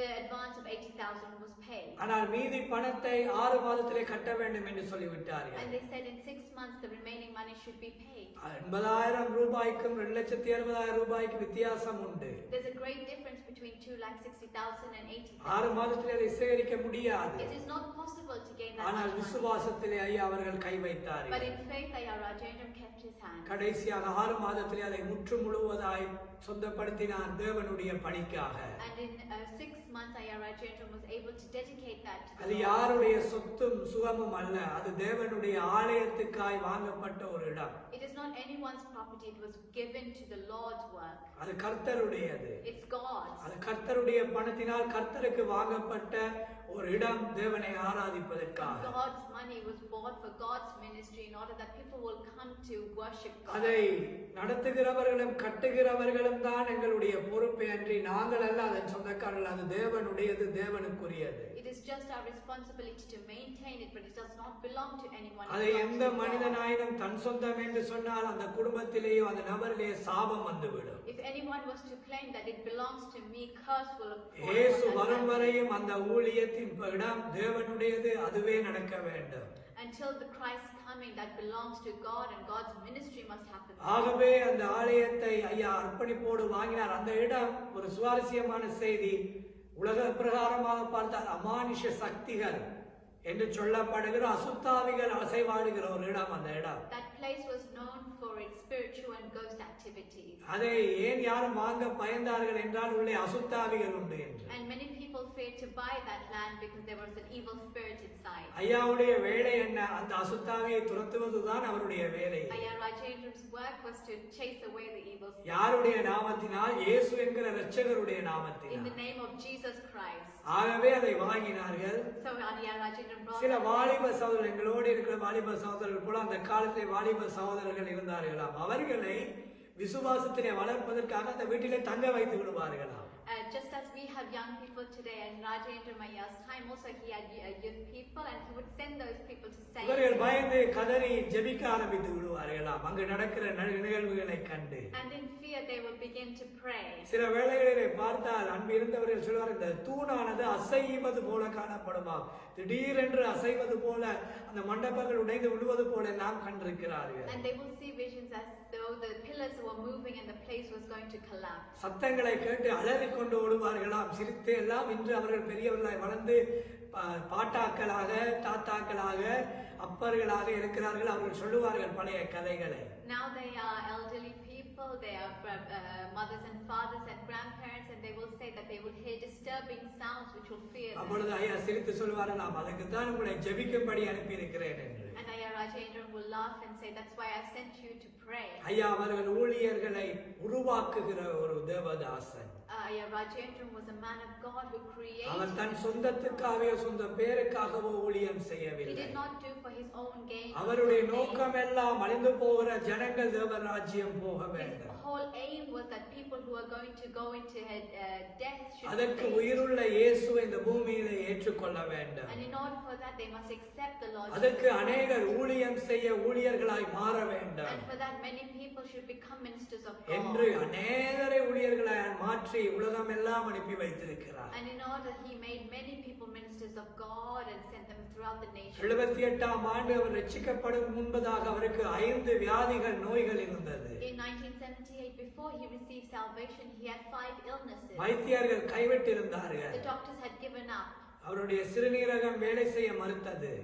His kidneys were not working. அவருடைய தலையிலே டியூமர் இருந்தது. He had a tumor in his head. Diabetic உச்சக்கட்டத்திலே இருந்தது. His diabetic was very high. இப்படி பல 5 வியாதிகள் இருந்ததினால் மரணம் அவருக்கு அருகே இருந்த பொழுதுதான் ஆண்டவராகிய இயேசு ரட்சித்த பொழுது தொட்ட பொழுது அந்த வியாதிகளில் இருந்தும் அவரை விடுதலையாக்கினார். He was close to his deathbed, but when the Lord Jesus Christ touched him, he was ridden from all his illnesses. ஆகவேதான் இந்த உயிருள்ள இயேசுவின் அன்பை உலகத்துக்கு சொல்ல ஆரம்பித்தார். That's why he began telling of this living Jesus to all people.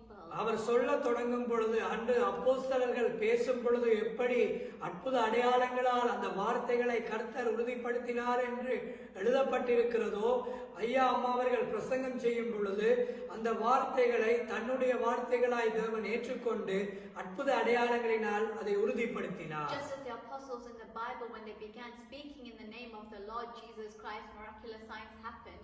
When Amma Rajendram and Ayya Rajendram began speaking of God and His Word, and in the name of the Lord Jesus Christ, miraculous signs and healings began to take place. கொழும்பிலே எப்படி பகிரங்க விசால கூட்டங்கள் மைதானங்களிலே நடக்கிறதோ, வெளி மாவட்டங்களிலும் அதே போன்று பகிரங்க கூட்டங்கள் ஆரம்பிக்கப்பட்டது. Just how vast ministries and gatherings were happening in Colombo, outstation reach ministries began. உதாரணமாக 82ஆம் ஆண்டிலிருந்து 88ஆம் ஆண்டுக்குள்ளே அதிகமாக வடக்கு கிழக்கு மாகாணங்களிலே அதிக கூட்டங்கள் கண்டியிலும் நடந்தது. Between the years of 1982 to 1988, many ministries in the eastern and in the northern and also in Kandy were happening. விசேஷமாக கண்டி பிரதேசத்திலே சுவிசேஷம் அறிவிக்க முடியாத காலங்களிலே ஐயா அவர்கள் தான் முதலாவதாக சென்று பகிரங்க கூட்டங்களை நடத்தினார்கள். When there was a time that ministries and gospel meetings were not able to happen in Kandy, Ayya Rajendran was the first person to begin. இன்று அந்த இடங்களிலே இருக்கிற அநேக ஊழியக்காரர்கள் சாட்சி சொல்வார்கள், ஐயா சில வேளைகளிலே கண்டி நூரேலியா எஸ்டேட்டுகளிலே கூட கூட்டம் வைக்கும் பொழுது எஸ்டேட் தேயிலை பிக்கிறவர்களுக்கு அசுத்தாவிகளில் இருக்கிறவர்கள் அலக்கடித்து விழுந்து கொண்டு வந்து போடுவார்களாம் சுக விடுதலைக்காக. And when Ayya Rajendran went to do ministry in the hill countries, many will testify and say even the tea pickers who had evil spirits in them would would fall over and be brought to the meeting. நயன்களிலும் பங்களாக்களிலும் இருக்கிறவர்கள் விழுந்து கொண்டு அசுத்தாவிலே பிடிக்கப்பட்டவர்கள் போடப்பட்டு சுகமடைந்திருக்கிறார்கள். Those who were living in bungalows would be ridden of their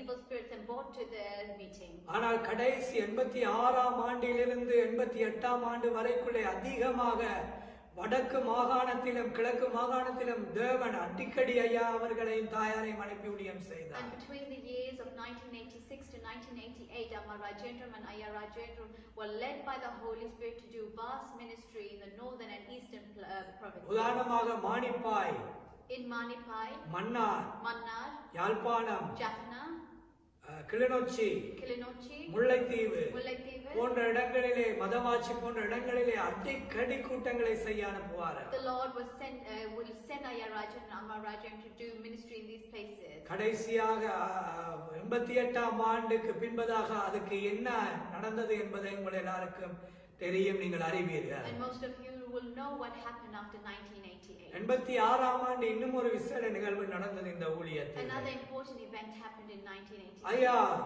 வெளிநாட்டு அதாவது ஐரோப்பிய ஊழியங்களுக்கு கடந்து சென்றார். Ayya Rajendram began his European ministry. 1986ஆம் ஆண்டு பில்லி கிராம் என்று சொல்லப்படுகிற அமெரிக்காவில் இருக்கிற தேவ ஊழியக்காரர் ஐயாவை தன்னுடைய கான்ஃபரன்ஸுக்காக ஹாலண்டுக்கு கூப்பிட்டிருந்தார்கள். In 1986, Billy Graham from the United States called Ayya Rajendram to Holland to come to one of his meetings. அவரோடு 3 பேர் இலங்கையில் இருந்து போனார்களாம். And along with Ayya Rajendram, 3 other people went. அதிலே ஒருவர் ஆங்கிலிக்கன் ஃபாதராக இருக்கிறவர். One was an Anglican கடந்த father. வருடம் கூட அவர் ஆலயத்திலே வந்து பிரசங்கம் செய்யும் பொழுது கூறினார், சல்வேஷன் ஆர்மியை ரெப்ரசென்ட் பண்ணி அவர்களுடைய கமாண்டர் போனார்களாம், ஆங்கிலிக்கனை ரெப்ரசென்ட் பண்ணி அந்த ஃபாதர் போனாராம், மற்ற ஃப்ரீ சர்ச்சஸை ரெப்ரசென்ட் பண்ணி ஐயா அவர்கள் போயிருந்தார்களாம். And representing the Salvation Army, another pastor went, and Ayya Rajendram went representing the free churches. அப்பொழுது அந்த எல்லா ஊழியக்காரரும் ஹோட்டலிலே இருந்து காலையிலிருந்து மாலை வரையும் ஊர் சுத்தி பார்க்க போவார்களாம். And those ministers of God will stay in the hotel, and from morning to evening they would go around to visit the place. ஆனால் கீழே அந்த ஹோட்டலில் இறங்கும் பொழுது ஒரு சின்ன ஹால் இருக்குமா. And when they come down, there'll be a small hall in the அவர்களை hotel. ஒவ்வொரு நாளும் பார்த்தால் ஒரே ஒரு மனிதன் முழங்காலிலே இருந்து ஜெபித்துக் கொண்டே இருப்பாராம். And when they come every day and see, there'll be one man of God praying on his knees. அந்த செய்தி பில்லி கிராம் அவர்களுக்கும் ஐயா அவர்களுக்கும் கடந்து சென்றதாம். That news went to Billy Graham. Billy gram ஐயா அவர்கள் ஐயா ராஜேந்திரம் அவர்களை அதிகமாய் நேசித்தார் ஊழிய காரியங்களிலே. Pastor Billy Graham, who loved Ayya Rajendram very much. வாலிப காலத்திலே இவ்வளவு வைராக்கியமா இந்த தேசத்திலே ஊழியம் செய்கிறாரா என்று. Because he had done his ministry of God even during his youth. அப்பொழுது அவர்கள் ஊர் சுத்தி பார்த்துவிட்டு மீண்டும் ஹோட்டலுக்குள்ளே வரும் பொழுது அதே நபர் முழங்காலில் இருந்து ஜெபித்துக் கொண்டே இருப்பார். And when these pastors had gone around and toured and came back, that same person would be on his knees praying. அவர்தான் ஐயா ராஜேந்திரம் That அவர்கள். person was Ayya Rajendram. ஆலயத்திலே முன்பிருந்த ஜனங்களிடம் கேட்டார், என்ன ஓய்வு நேரத்திலே ஆலயத்துக்குள்ளே வந்தாலும் ஒன்று அவருடைய ஆபீஸிலே முழங்காலிலே இருந்து ஜெபித்துக் கொண்டிருப்பாரா, இல்லை ஆலயத்திலே ஒரு சின்ன பாயை போட்டுவிட்டு அதிலே இருந்து முழங்காலிலே ஜெபித்துக் கொண்டிருப்பார் என்று சொல்லுகிற சாட்சி எப்பொழுதும் எங்கள் காதுகளிலே கேட்டுக்கொண்டிருக்கிறது. We often hear many testimonies of people who come in their free time to the church, and they will see Ayya Rajendram on his knees either in the office or just placing a mat somewhere in the church and always praying.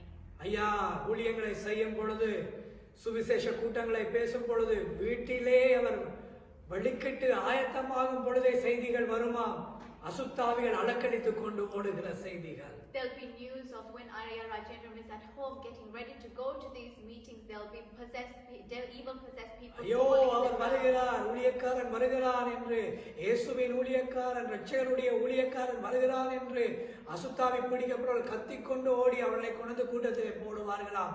ஆமி புலிசெல்லாம் கொண்டு போடுவார்கள் என்று சொல்லுவார்கள். Evil possessed people will scream, "Oh, this man of God who does the ministry of God, he's going to come. This man of God, he's going to come and chase us away." And even army people would fall on the floor. அப்படி கொண்டு அவர்களை எல்லாம் போட்டு அவர்கள் விடுதலையாயினவர்கள் இன்றும் ஆலயங்களிலே இருக்கிறார்கள். And they will all become and put, and they will all be ridden of their evil spirits, and they're even in the church today.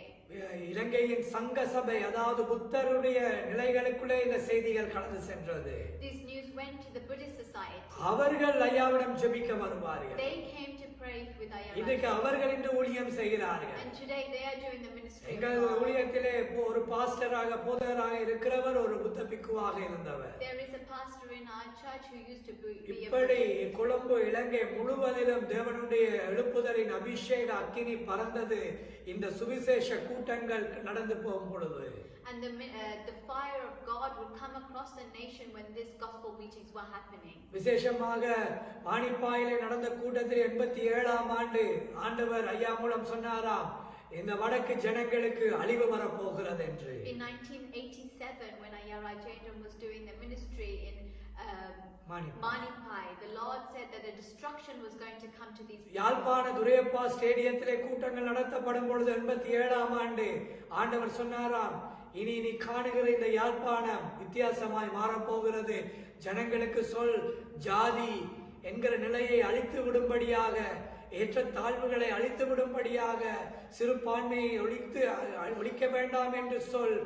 இந்த தேசத்திலே அழிவு வரப்போகிறது, ஜாதிக்காக எதிர்த்து பேசு என்று தைரியமாக சொன்னாராம். When a gospel meeting was happening in Duraipa Stadium in Jaffna, the Lord said through Ayya Rajendra, tell the people to put their racial conflicts, their pride of racialness aside, because the destruction is going to come to this nation. கொழும்பிலேயோ கிழக்கிலேயோ தெற்கிலேயோ கண்டி பிரதேசங்களிலேயோ புத்தளங்களிலேயோ நடக்கிற கூட்டங்களின் எதிர்ப்பை விட அந்த காலத்திலே தேவனுடைய வார்த்தைக்கு எதிர்த்து அதிகமாய் செயல்பட்டவர்கள் வடக்கு ஜனங்கள்.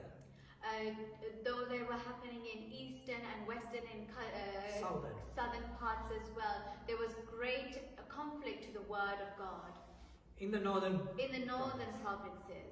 மிகவும் எதிர்த்தார்களா? They greatly offended God. இயேசு ஜீவிக்கிறார் என்ற ஒரு போஸ்டரை ஒட்டினால் சாணத்தை அடித்து ஜிஎன்ஆ என்கிற இடத்திலே அடித்து இயேசு விக்கிறார் என்று சொல்லி அந்த குழுவிலிருந்து சிரிப்பார்களாம் முல்லைத்தீவு வன்னி பிரதேசங்களில். If the Jesus Lives poster was pasted somewhere, they will take dirt and they will smudge the poster and make it seem that it says Jesus is being sold. ஐயாவோடு ஒரு வாகனங்களுடைய டயர்கள் எல்லாம் துறந்து வேடிக்கையாய் சிரித்துக்கொண்டு கல்லெறிந்து எதிர்த்தார்கள். They will puncture the cars or throw stones and laugh. ஆண்டவர் ஐயா மூலம் எச்சரித்துக் கொண்டே வந்தார். கடைசியாக 5 விசேட கூட்டங்கள் நடந்தது.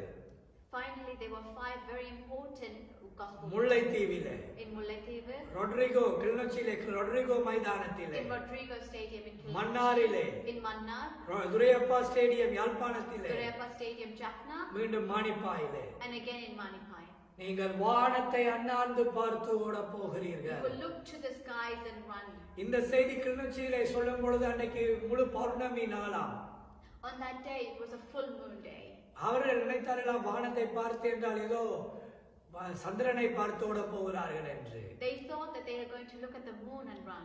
இந்த செய்திகளை சொல்லி அடுத்த நாள் கொழும்புக்கு வர ஆயத்தமாகும் பொழுது முதலாவதாக கிளிநொச்சி போலீஸ் அடிக்கப்பட்டது தமிழ் போராளிகள் மூலம். The first time this prophecy was told, the Kilinochchi police were beaten by the Tamil people. இந்த செய்திகளை கேட்ட அநேகர் இன்று உயிரோடு உலகம் எல்லாம் இருக்கிறார்கள். அவர்களை நீங்கள் ஒரு பகிரங்க கூட்டத்துக்கு அழைத்தால் வந்து சாட்சி சொல்லுவார்கள், இது உண்மையா பொய்யா என்று. The people who heard this prophecy are still alive throughout this country and as well. அந்த கூட்டத்திலே ரட்சிக்கப்பட்ட இன்று இங்கிலாந்திலே கூட பெரிய சபைகளை வைத்து ஊழியம் செய்கிறார்கள். People who received salvation in this ministry are now preachers and having churches in முக்கிய அந்த கிளிநொச்சி கூட்டத்திலே ரட்சிக்கப்பட்டவர்கள் கூட இங்கே சபை நடத்துகிறார்கள். Those people who received salvation in the Kilinochchi meeting. ஒரு முறை அருகாமையிலே ஹாலண்டிலே கூட்டம் நடத்திவிட்டு இருக்கும் பொழுது ஒரு சகோதரன் வந்து சொன்னார். When we had recently done a meeting in Holland, a brother came and said, இந்த சாட்சியை சொன்னோம் அந்த மீட்டிங்கிலே. we told this testimony in that அப்பொழுது அவர் சொன்னார், நான் அந்த காலத்திலே ஒரு அந்நிய மனிதன், நான் தெய்வத்தை அறியாதவன். in those times I did not know God. நான் உங்கள் தகப்பனை எதிர்க்க போனவன். I went in order that I might conflict with நான் my ஒரு father. போராளி கூட்டத்திலே இருந்தேன், என்னிடம் ஆயுதங்கள் இருந்தது, உங்கள் தகப்பனை சுட வேண்டும் என்று கூட நாங்கள் பேசிக் கொண்டிருந்தோம். I was in a protest gang and we were even deciding to shoot your father. ஆனால் நான் அறிந்தேன், உங்கள் தகப்பன் அந்த ரொட்ரிகோ மைதானத்திலே சொன்னார், வடக்கு ஜனமே நீ வானத்தை அண்ணாந்து பார்த்து ஓடுவாய் சீக்கிரத்திலே. And in that meeting, Rajendra said, people of the northern province, you will look at the sky and run. அப்பொழுது நாங்கள் வேடிக்கையாக சிரித்தோம். And at that time we laughed and ridiculed. ஒரு மாதத்திலே என் குடும்பமே வானத்தை அண்ணாந்து பார்த்து ஓடினது. And in 1 month my family looked at the sky. அப்பொழுதும் நாங்கள் அந்நியர்களாக தான் இருந்தோம், தேவனை அறியாமல். And even at that time we did not come to Christ. என் மேலே என் காலிலே சுடுகுண்டு ஒரு புல்லட் வெடித்தது. There was a bullet in my leg. நான் வியாதிப்பட்டு மரண தருவாயை செத்துருவேனோ என்று இருக்கும் பொழுதுதான் உங்கள் அப்பா பேசின செய்தி என் காதிலே மீண்டும் நினைவிலே வந்தது. And when I was on my deathbed, the message that was spoken by Ayya Rajendran was reminded. நான் அழுதேன், இயேசுவே என்னை மன்னித்து விடும், இத்தனை காலங்கள் நாங்கள் உம்மை அறியாமல் வாழ்ந்து விட்டோம் என்று. I cried and said, Lord, forgive me, all this time I had not come to know you. உங்கள் தகப்பன் ஒரு மகா தீர்க்கதரிசி என்று சொல்லி அழுதார் அந்த ஹாலண்டிலே meeting. Ayya Rajendran is a great prophet, he cried in that ministry. அவரெல்லாம் அன்று ஊழியம் செய்யாவிட்டால் நாங்கள் இன்றைக்கு அந்த யுத்தத்திலே அழிந்து போயிருப்போம், இந்த நாட்டுக்கெல்லாம் வந்திருப்போமா என்று சொல்லி அழுதார். He said that if Ayya Rajendran hadn't done that ministry and preached God's word, would we all be alive and in this country? ஐயா அவர்கள் ஒரு வேகமாக செல்லுகிற ஒரு மகா கம்பீரமான ஒரு வாகனத்தை போன்றவர். அவர் போகும் பொழுது வேகமாக எதையும் முறித்துக்கொண்டு போவதை போல ஆண்டவருடைய பலத்தோடு கடந்து செல்லுகிற ஒரு தேவ ஊழியக்காரர். Ayya Rajendran was like a vast and giant vehicle. He would break through all hurdles when doing the ministry of God. வேதம் சொல்லுகிறது காண்டாமிருகத்தின் பலன் ஒத்தவர்கள் என்று. He was given that the same strength of a rhino. அது போகும் பொழுது எவ்வளவு வேகமா இடிக்குமோ அப்படிதான் தேவனுடைய ஊழியத்தை எடுத்துக்கொண்டு சென்றார். And when that goes with the same force, Ayya Rajendran took the ministry. இப்படி ஒரு நாட்கள் அந்த யுத்தங்கள் தொடங்கி கிளிநொச்சி போலீஸ் அடிக்கப்பட்ட பொழுது எங்களுடைய சகோதர சகோதரியர் தங்கியிருந்த வீட்டிலே குளித்து ஆயத்தமாக விடிய காலையிலே கொழும்புக்கு வர ஆயத்தமாகும் பொழுது அவர்கள் வீட்டு வாசலில் இருந்த முற்றத்தில் இருந்த கிணத்திலே ஒரு பெரிய ஷெல் வந்து விழுந்து வெடிக்காமல் இருந்திருக்கிறது. On the day when Ayya Rajendran had prepared himself to come back to Colombo and the Kilinochchi police were being attacked by the Tamil people, a shell came and fell in the well, but it did not explode. 88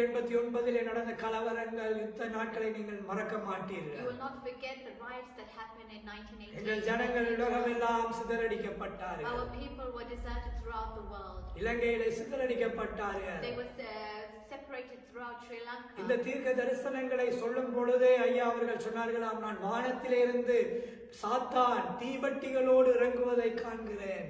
At that time, Ayya Rajendran prophesied that I can see Satan coming down with lightning and fire to this earth. கைகளிலே தீவட்டி போன்று லேம்புகளை போல பிடித்துக் கொண்டு நாக்குகளை வெளியே விட்டுக்கொண்டு ரத்தத்தை குடிக்கிற அளவுக்கு சேனையாய் வானத்திலிருந்து வடக்கை நோக்கி பிசாசுகள் இறங்குவதை காண்கிறேன் என்று That சொன்னார். I am able to see visions and prophecies of Satan and evil spirits coming down, holding fire in their hands and their tongues out in order to lick the blood that's going to be shed. எச்சரித்தார். ஜனங்கள் ஏளனம் பண்ணி சிரித்தார்கள், ஆனால் ஆபத்து வந்து வாரிக்கொண்டது. He told the people, he precautioned the people, but they kept ridiculing him. இப்படி நடந்து வரும் பொழுது 88 89 ஆண்டுகளிலே ஒரு கூட்டங்களுக்கு போய் வரும் பொழுது அவர்களால் கொழும்புக்கு மீண்டும் வர முடியவில்லை. And in 1988 when they had gone to the outstation where they were not able to come back to Colombo. யுத்தம் அகோர நிலைக்கு சென்று நாங்கள் கொழும்பிலே இருக்கும் பொழுது எங்களுக்கு நாங்கள் சிறு பிள்ளைகள் செய்திகள் வரும், உங்கள் அப்பா அம்மா இறந்து போய் விட்டார்கள் என்று செய்தி வந்தது. We received the news back in Colombo when we were little children that our mother and father had passed away. எங்கள் பராமரிக்கிற வைத்தவர்கள் வந்து அழுவார்கள். Those people who were looking after us, கண்ணீர் வடிப்பார்கள். they will come and cry. ஆனால் பின்பதாக சொல்வார்கள், இல்லை செய்தி வருகிறது அவர்கள் உயிரோடு இருக்கிறார்கள் But என்று. afterwards we received a message that they were alive. இப்படி செய்தி எங்களுக்கே ஒரு நிச்சயம் இல்லை அவர்கள் உயிரோடு இருக்கிறார்களா இல்லையா என்று. We never had a certainty whether they were alive or not. ஏனென்றால் 40 நாட்கள் வன்னி காட்டிலே அவர்கள் பிடிபட்டு போய்விட்டார்கள். For 40 days they were captured in the forest in Banni. வெளியே வர முடியவில்லை. அவர்களோடு 20-30 ஆண்கள் பெண்களும் இறுகிப்பட்டு போய்விட்டார்கள். Along with them 30-40 women and men were trapped with அந்த them. ஊழியங்களிலே இருந்தவர்கள் இன்னைக்கு நீங்கள் போனால் வெளிநாடுகளில் கதைப்பாரு. நானும் ஐயா அம்மாவோடு காட்டிலே இருந்தோம். பிரான்சிலே இருக்கிறார்கள், கனடாவில் இருக்கிறார்கள், இங்கிலாந்தில் இருக்கிறார்கள். வந்து சாட்சி சொல்லுவார்கள். Many people who were trapped with Amma Rajendram and Ayya Rajendram will tell the testimony of how they were stuck in that forest with them. Now they are in France, in Canada and England. ஒரு நாள் ஐயா அவர்கள் ஒரு வாகனத்திலே ஆண்களை எடுத்துக்கொண்டு வருகிறார்கள். அந்த காலத்திலே தாடி வைத்திருந்தால் முஸ்லிம் என்று சொல்லி சுட்டு விடுவார்கள். ரெண்டு பகுதியிலேயும் அவ்வளவு பிரச்சனை. ஐயாவிடம் தாடி இருந்தது. ஆனாலும் எல்லா தடைகளையும் தாண்டி ஆண்களை ஒரு வாகனத்திலே கொண்டு வரும் பொழுது தாயார் பெண்களை எல்லாம் ஒரு லாரியில ஏற்றி ஒரு கிலோமீட்டராய் தாண்டி மௌனி அருகே வர முயற்சி எடுத்துக் கொண்டிருந்தார்களாம். At those times, if a male was to have a babe, they would think you were Muslim and they would shoot you. And that was even a very tribulating period for Ayya Rajendram. And he would take the men and go in one truck, and Amma Rajendram will take the women in a lorry, and they would one by one cross 8 kilometers. ஆண்கள் பெண்கள் என்று போனால் அது வேறொரு குழு என்று அவர்கள் bomb பண்ணி விடுவார்கள், சுட்டு விடுவார்கள். இல்லாவிட்டால் யுத்தத்துக்கு எடுத்துக்கொண்டு போய் விடுவார்கள். If they go male and female together, they will say something else and they will take them to war. ஆகவே தாயார் கடந்து செல்லும் பொழுது வாகனத்திலே முன்னே இருந்து இன்னொரு சகோதரி வாலிப பெண் முன்னுக்கு இருக்கிறார்கள். பின்னே 17 பெண் பிள்ளைகளாம். இவர்கள் எல்லாம் வாகனத்திலே வரும் பொழுது திடீரென்று ராணுவத்தின் ஹெலிகாப்டர் அவர்கள் போராளிகள் என்று நினைத்து ஷூட் பண்ணுவதற்கு வன்னி காட்டுக்குள்ளே அருகே வந்து விட்டார்கள் என்று சொல்லுவார்கள். Amma Rajendram was seated at the front with 2 other sisters, and the lorry had about 17-18 young women in the back. At that time, an army helicopter had come down thinking they were terrorists. அருகே வந்து சுட வழிக்கிடும் பொழுது அம்மா அவர்கள் வெள்ளை sorry கட்டியிருப்பார்கள். உடனே வழியே பாய்ந்து வேதத்தை தூக்கி நாங்க மிஷனரிஸ் என்று கத்த அருகே வந்து சுடாமல் அவன் ஹெலிகாப்டரை எடுத்துக்கொண்டு போய் விட்டார்கள். At that time, Amma Rajendram was wearing a white sari. She jumped out of the lorry and she waved her Bible and said, "We are missionaries." And at that time, that aircraft was taken away. இப்படி பல நாட்கள் 40 நாட்கள் காட்டிலே இருகப்பட்டு பிலாப்பழங்களையும் மாம்பழங்களையும் கிடைக்கிற கொஞ்சத்தை வைத்து சமாளித்து அதிலேயும் அநேகருக்கு ரட்சிப்பை அறிவித்து அதிலே ரட்சிக்கப்பட்டவர்கள் கூட இன்னைக்கு ஊழியம் செய்து கொண்டிருக்கிறார்கள். And during those times in the forest, with whatever they could forage at that time, they ate and they still ministered to God during those times. ஒரு பெண் கனடா மீட்டிங் முடிந்து வரும்பொழுது வந்து சொன்னார், நான் உங்கள் அம்மா அப்பா இருக்கும் பொழுது பிலாப்பழம் காட்டுக்குள்ளே கொண்டு போய் கொடுத்தேன் என்று சொன்னார்கள். There's a lady in Canada who said that when your mother and father were in the forest, I gave them the giant jackfruit. அப்படி என்று சொல்லி சிரித்தார்கள். இன்று அது சிரிப்பாய் இருக்கும், ஆனால் மரணம் அருகே வந்திருக்கும் பொழுது நிலையை சிந்தித்து பாருங்கள். It's funny now when we say, but think how death had come so close to them. 40 நாட்களுக்கு பின்பதாக ரெட் கிராஸ் கடந்து சென்று ஐயா அம்மா அவர்களை கண்டுபிடித்து 2 வாகனங்களிலே வவுனியாவுக்கு கொண்டு வந்து அங்கிருந்து கொழும்புக்கு கொண்டு வந்து சேர்த்தார்கள். And after 40 days, the Red Cross found Amma Rajendram and Ayya Rajendram and brought them back to Colombo. இவைகள் எல்லாம் 1990ஆம் ஆண்டுக்கு முன்பதாக நடந்த சரித்திர ஊழியத்தின் சில சாட்சிகள். And these are few testimonies of what happened in the ministry before 1990. இதையெல்லாம் பல காலம் சொல்ல விரும்பினாலும் ஏன் சொல்லவில்லை நாங்கள்? Even though we were wanting to tell these testimonies, why we didn't tell you? தேவன் ஏவவும் இல்லை, ஆண்டவர் அனுமதி தரவும் இல்லை. ஆனால் 43வது வருடத்தை நாங்கள் தாண்ட ஆரம்பிக்கும் பொழுது இதை தேவன் ஏவி இருக்கிறார். ஆகவே இவைகளை குறிப்பாக சாட்சிகளாக உங்களுக்கு அறிவிக்கிறோம். The Lord had not urged or compelled us until this point, but on the 43rd year, the Lord has urged and told us to tell you of these testimonies. அது மட்டுமல்ல, எத்தனையோ உபத்திரவங்கள், but not just that, so many trials, எத்தனையோ கண்ணீர், so many tears, எத்தனையோ கஷ்ட வேதனைகளை ஐயா அவர்கள் அம்மா அவர்கள் ஊழியக்காரர்கள் சகித்துத்தான் இத்தனை வருஷ ஊழியத்தின் ஆரம்பங்கள் ஒரு உந்துதலாக வெற்றிக்கு காரணமாய் அமைந்திருக்கிறது. And so many hurdles were passed by Ayya Rajendram and Amma Rajendram and other ministers of God in order that this ministry should be built in where it is today. ஆகவே அருமையானவர்களே, 1988ஆம் ஆண்டு முதல் 1991ஆம் ஆண்டு வரையும் வடக்கு மாகாணத்திலே அதிகமான ஊழியங்களை நடப்பித்தார்கள்.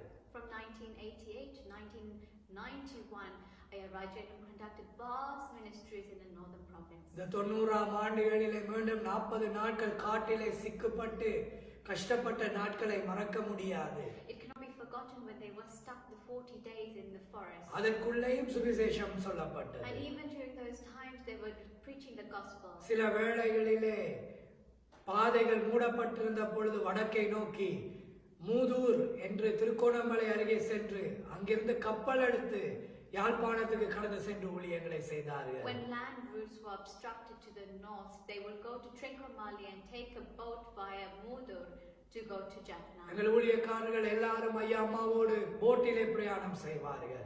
Along with Ayya Rajendram and Amma Rajendram, the ministers of God will go with them via boat. 82 ஆண்டுகளில் இருந்து புங்குடு தீவு நயனா தீவு போன்று கப்பல் பிரயாணங்களை செய்யும் பொழுது தாயார் சொல்லுவார்கள், சில வேளைகளிலே அலைகள் 12-14 அடி உயரத்துக்கு எழும்பி போட்டுகள் புரளத்தக்கதாய் நேரங்கள் வந்திருக்கிறதா.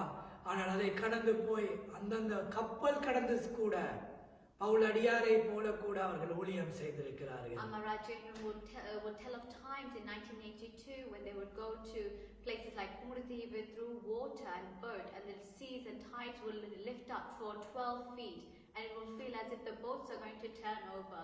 Even during those times, like Paul the apostle, they will travel in order to speak the gospel. இன்று ஒரு சின்ன சிரமம் இருந்தாலே ஊழியக்காரர்கள் ஒரு இடத்துக்கு போக மாட்டார்கள் ஊழியம் செய்ய. Even today, if there is a small trial or a problem, ministers of God will not go to ஒரு do that. கொஞ்சம் வசதி இல்லாவிட்டால் கூட அவர்கள் போக மாட்டார்கள். If they do not have a small comfort, even they will not go. ஆனால் நேரம் வாய்த்தாலும் வாய்க்காவிட்டாலும் சந்தர்ப்பம் இருந்தாலும் இல்லாவிட்டாலும் தேவனுடைய பணியை அவர்கள் நேர்த்தியாக உண்மையாக செய்தார்கள். Whether time or comfort is there, Amma Rajendram and Ayya Rajendram always did the ministries of God. 1980 ஆண்டுகளிலிருந்து ஞானஸ்தானங்கள் கொடுக்கப்பட்டது. From 1980, baptism ministries were happening. முதலாவது ஞானஸ்தானம் அநேகரோடு சேர்ந்தது. 20 பேருக்கு ஒரே நேரத்திலே கிளிநொச்சியிலே ஞானஸ்தானம் கொடுத்தார்கள். The first baptism happened with 20 people in Kilinochchi. பல அற்புத அடையாளங்களால் தான் இந்த ஊழியம் கட்டப்பட்டது. Many miraculous signs are the reason this ministry was built. 1986, 87, 88 ஆண்டுகளிலே டிவி ஸ்ரீலங்கா ரூபவாயினி கார்ப்பரேஷன் ITN என்று சொல்லப்படுகிற பழைய தொலைக்காட்சிகள் மூலம் செய்திகள் கூட வழங்கப்பட்டது. From 1986 to 1988, TV ministries through Rupavahini TV and ITN TV, Ayya Rajendram spoke the gospel. 1987 ஆண்டு SLBC ஸ்ரீலங்கா பிராட்காஸ்டிங் கார்ப்பரேஷன் என்று சொல்லப்படுகிற SLBC மூலம் ஒரு தமிழ் போதகராய் முதலாவதாக ஐயா சுவிசேஷத்தை அறிவிக்க தொடங்கினார். And through SLBC, the first Tamil preacher, Ayya Rajendram, preached the word of God. இப்படி எல்லாம் ஒவ்வொரு விசுவாசியா இருந்தாலும் ஒவ்வொரு அந்நிய மனிதனா இருந்தாலும் பல ஆயிரம் ஜனங்களா இருந்தாலும் தேவன் எங்கெல்லாம் எதை செய்ய சொல்கிறாரோ அதை எல்லாம் அவர்கள் செய்தார்கள். And whatever the Lord told Ayya Rajendram, Amma Rajendram to do, they always did it full-heartedly.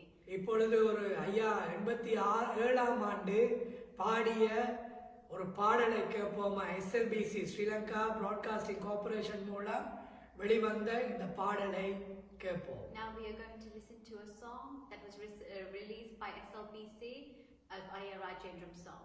கிட்டத்தட்ட 33 வருஷங்களுக்கு முன்பாக பாடப்பட்ட அரசாங்க ரேடியோ தரப்பு மூலமாக வெளிப்படுத்தப்பட்ட பாடல். A song that was released 33 years ago by the government radio station SLBC.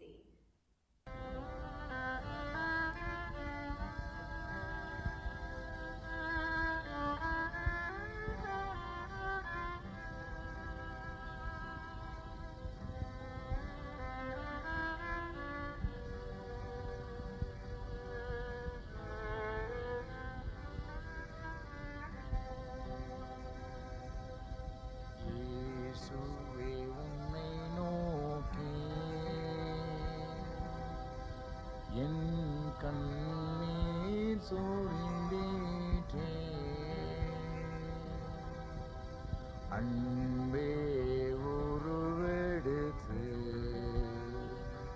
நல்ல அமைதியை தந்தீற்றே.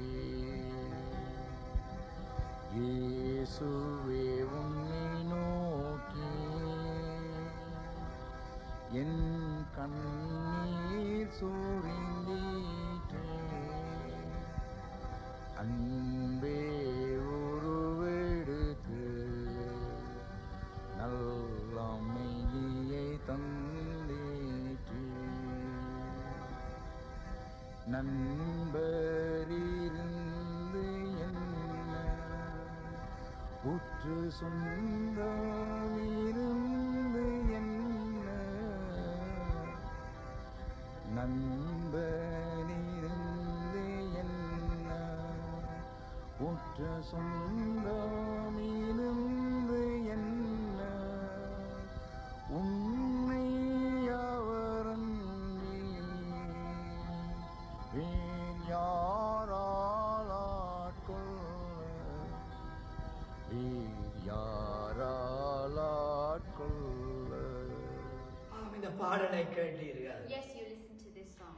இப்படியாக அஸ்திபாரமானது தியாகத்தினால் போடப்பட்டது. This foundation was put on by sacrifices. சில நேரம் சொல்லுவார்கள் இந்த SLBCயிலே பாடி ஊழியக்காரர்கள் பாடி ஐயா பாடி பிரசங்கம் செய்யும் பொழுது அங்கு கூட ஆவியானவர் வந்து ஜனங்கள் நிரம்பி விடுவார்கள் என்று. There's even testimonies of when Ayya Rajendran will sing and prophesize and then speak the gospel, and these TV station people will be filled with the Holy Spirit. ஊழியக்காரர்கள் பாடப்பொருள் அந்நிய பாஷையிலே பேசிவிட்டு ஜெபித்து தங்களை கட்டுப்படுத்த முடியாமல் போய் விடுவார்களா? Those who went along with Ayya Rajendran will be filled with the Spirit and speak in tongues and will not be able to contain themselves. ஒரு நோயாளி வந்தால் அந்த நோய் மனிதன் விடுதலை ஆகும்படியாக பல நாட்கள் அவர் ஜெபத்திலும் உபவாசத்திலும் இருப்பார். If a person with sickness comes, he will be with fasting and prayer for many days. ஒரு நபர் சுகமடைய விடுதலை அடைய அசுத்தாவிலிருந்து விடுதலை அடைய வியாதியிலிருந்து சுகமடைய ரட்சிப்பை பெற பல நாட்கள் முழங்காலிலும் உபவாசத்திலும் ஜெபத்திலும் இருப்பார். For even just one person to be rid of their illness, sickness or evil spirit, Ayya Rajendran will be on his knees fasting and praying for them. ஐயா ராஜேந்திரம் அவர்கள் பல தீர்க்க தரிசனங்களை சொல்லுவார்கள். Ayya Rajendran will speak of many prophecies. மனிதனுக்கு ஒரு தனிப்பட்ட மனுஷனுக்குரியவைகள், even for an individual man, ஒரு குடும்பத்திலே நடப்பவைகள், for a family, தேசத்தில் நடப்பவைகள். for a nation. 87ஆம் ஆண்டிலிருந்து அரசாங்கத்துக்கு கடிதம் அனுப்பி கொண்டே இருந்தார். இனக்கலவரம் வெடிக்க போகிறது மகாபகரங்கமாய். 83ஐ விட ஆயுதத்தோடு யுத்தம் வெடிக்க போகிறது என்று எச்சரித்தார். Ayya Rajendran wrote to the government, compared to the 83 riots, the 87 riots is going to be with great vast and with weapons. வெளிநாட்டு படைகளை கொண்டு வராதீர்கள், இதனால் உலக எதிர்ப்பை சம்பாதிக்க போறீர்கள் என்று எதிர்த்தார். He cautioned the government that do not bring European or outside nations for weapons. Tamil போராளிகளுக்கும் தலைவர்களுக்கும் கடவுள் சொன்ன வார்த்தைகளை சொன்னார். Even for Tamil protesters and for leaders, he spoke of the prophecy. 1991ஆம் ஆண்டிலே In the year 1991, வடக்கிலே கூட்டத்தை முடித்து வரும் பொழுது when Ayya Rajendran had finished his northern province ministry, அவர் தமிழ் ஜனங்கள் செய்த பிழைகளையும் எச்சரித்து he பேசியிருந்தார். spoke of the wrong things the Tamil people were doing. ஒரு சில போராளிகளில் குழுவினர் வந்து அந்த போதகர் யாழ்ப்பாணத்திலே பாஸ்டர் சாம் ராஜசூரியர் என்று ஏயோஜி தலைமை போதகரும் பெரிய நிறுவனங்களை நடத்துகிற அருமையான தகப்பன் அந்த நாட்களிலே ஊழியத்தை ஒழுங்கு செய்த பொழுது அவரிடம் சொன்னார்கள், நீங்கள் அழைத்த அந்த ராஜேந்திரம் அவரை நாங்கள் சுட்டு போட்டிருக்கிறோம், போய் அவருடைய உடம்பை எடுத்துக்கொள்ளுங்கள் என்று பயமுறுத்தினார்கள். These protesters has warned AOG pastor Sam Rajasuriya that they have shot Ayya Rajendran and to go and collect his body.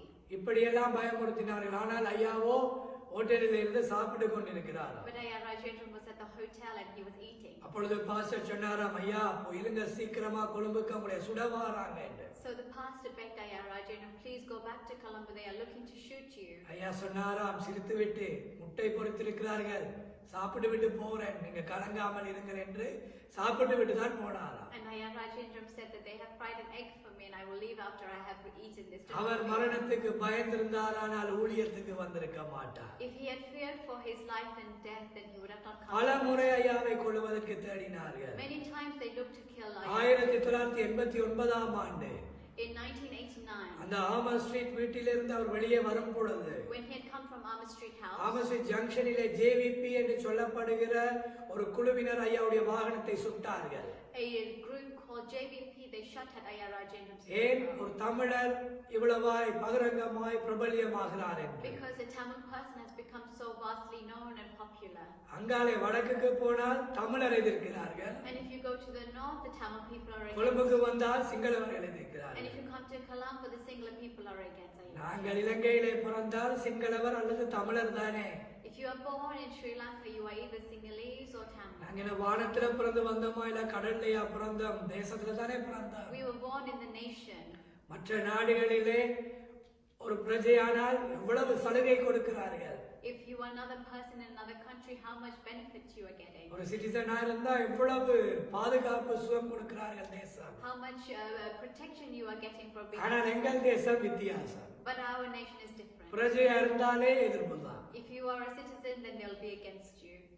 1991 ஆண்டு In 1991, ஐயா அவர்கள் வடக்கு கூட்டத்தை முடித்துவிட்டு வரும் பொழுது when Ayya Rajendram had finished his northern Paranthan அருகே இருக்கிற இயக்கச்சி என்கிற இடத்திலே ஐயாவை கடத்தினார்கள். they captured him in a place called Iyakachi. சிங்களவர்கள் அல்ல, ஆங்கிலவர்களும் அல்ல, நம்முடைய தமிழர்கள், Not a Sinhalese or an English person, but a Tamil group. போராளிகள் என்று சொல்கிறவர்கள் கடத்தி கொண்டு ஐயாவை தனியாக காட்டுக்குள்ளே கொண்டு போனார்கள் சுடுவதற்காக. They called themselves protesters and they captured Ayya to shoot him in the forest. அவரை ஒரு மரத்திலே கட்டி வைத்திருந்தார்கள். They tied him to a tree. அவர்கள் சொன்னார்கள், நீ எங்கள் தலைவனுக்கு விரோதமாய் பேசிவிட்டாய். They said, you have spoken against our leader. ஐயா சொன்னார்கள், இல்லை, சிறு பிள்ளைகளை யுத்தத்துக்கு எடுப்பது கர்த்தருக்கு பிரியமில்லாத ஒரு காரியம். Ayya Rajendram said, the Lord does not like that you have taken child soldiers.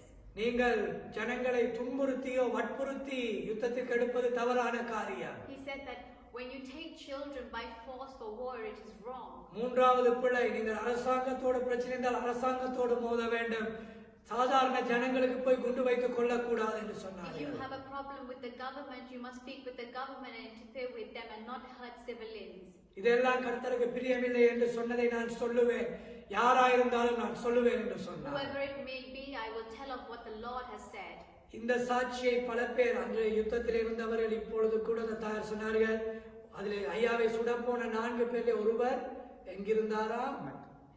அமெரிக்காவிலே இருந்ததாக இப்பொழுதுதான் வந்து சொன்னாங்க. And now we had a testimony from this Amma saying that one of the 4 people who came to shoot Ayya Rajendram, he is living in America right now. இன்னொரு நபர், நாங்கள் முல்லைத்தீவிலே tsunami வந்து தாயாரோடு relief work செய்ய போன பொழுது எங்களை புதுக்குடியிருப்பு என்ற பிரதேசத்திலிருந்து உள்ளே போக அனுமதிக்கவில்லை, ஏனென்றால் மாலை ஆகிவிட்டது என்று. ஆனால் நாங்கள் பெரிய வேலை செய்துவிட்டு கண்டெய்னர்ஸோடு வருகிறோம், எங்களுடைய சொந்த பணத்தை வைத்து அவர்களுக்கு உதவி செய்ய. அப்போ எல்டிடி இராணுவமும் 2 பகுதியும் அந்த இடத்துல பாதுகாப்பாக இருக்கிறார்கள், அவர்கள் போக விட மாட்டேன் என்கிறார்கள். ஆகவே நாங்கள் சற்று நேரம் ஒரு வீட்டில் இருக்கும் பொழுது ஒரு நபர் மோட்டார் பைக்கிலே வந்தார். அவருடைய கையெல்லாம் பெரிய கருப்பாக இருக்கிறது, ட்ரைனிங் முடித்தவரை போல நல்ல வாட்டசாட்டமான மனிதர். ஆனால் ஒரு பைபிள் வைத்திருந்தார்.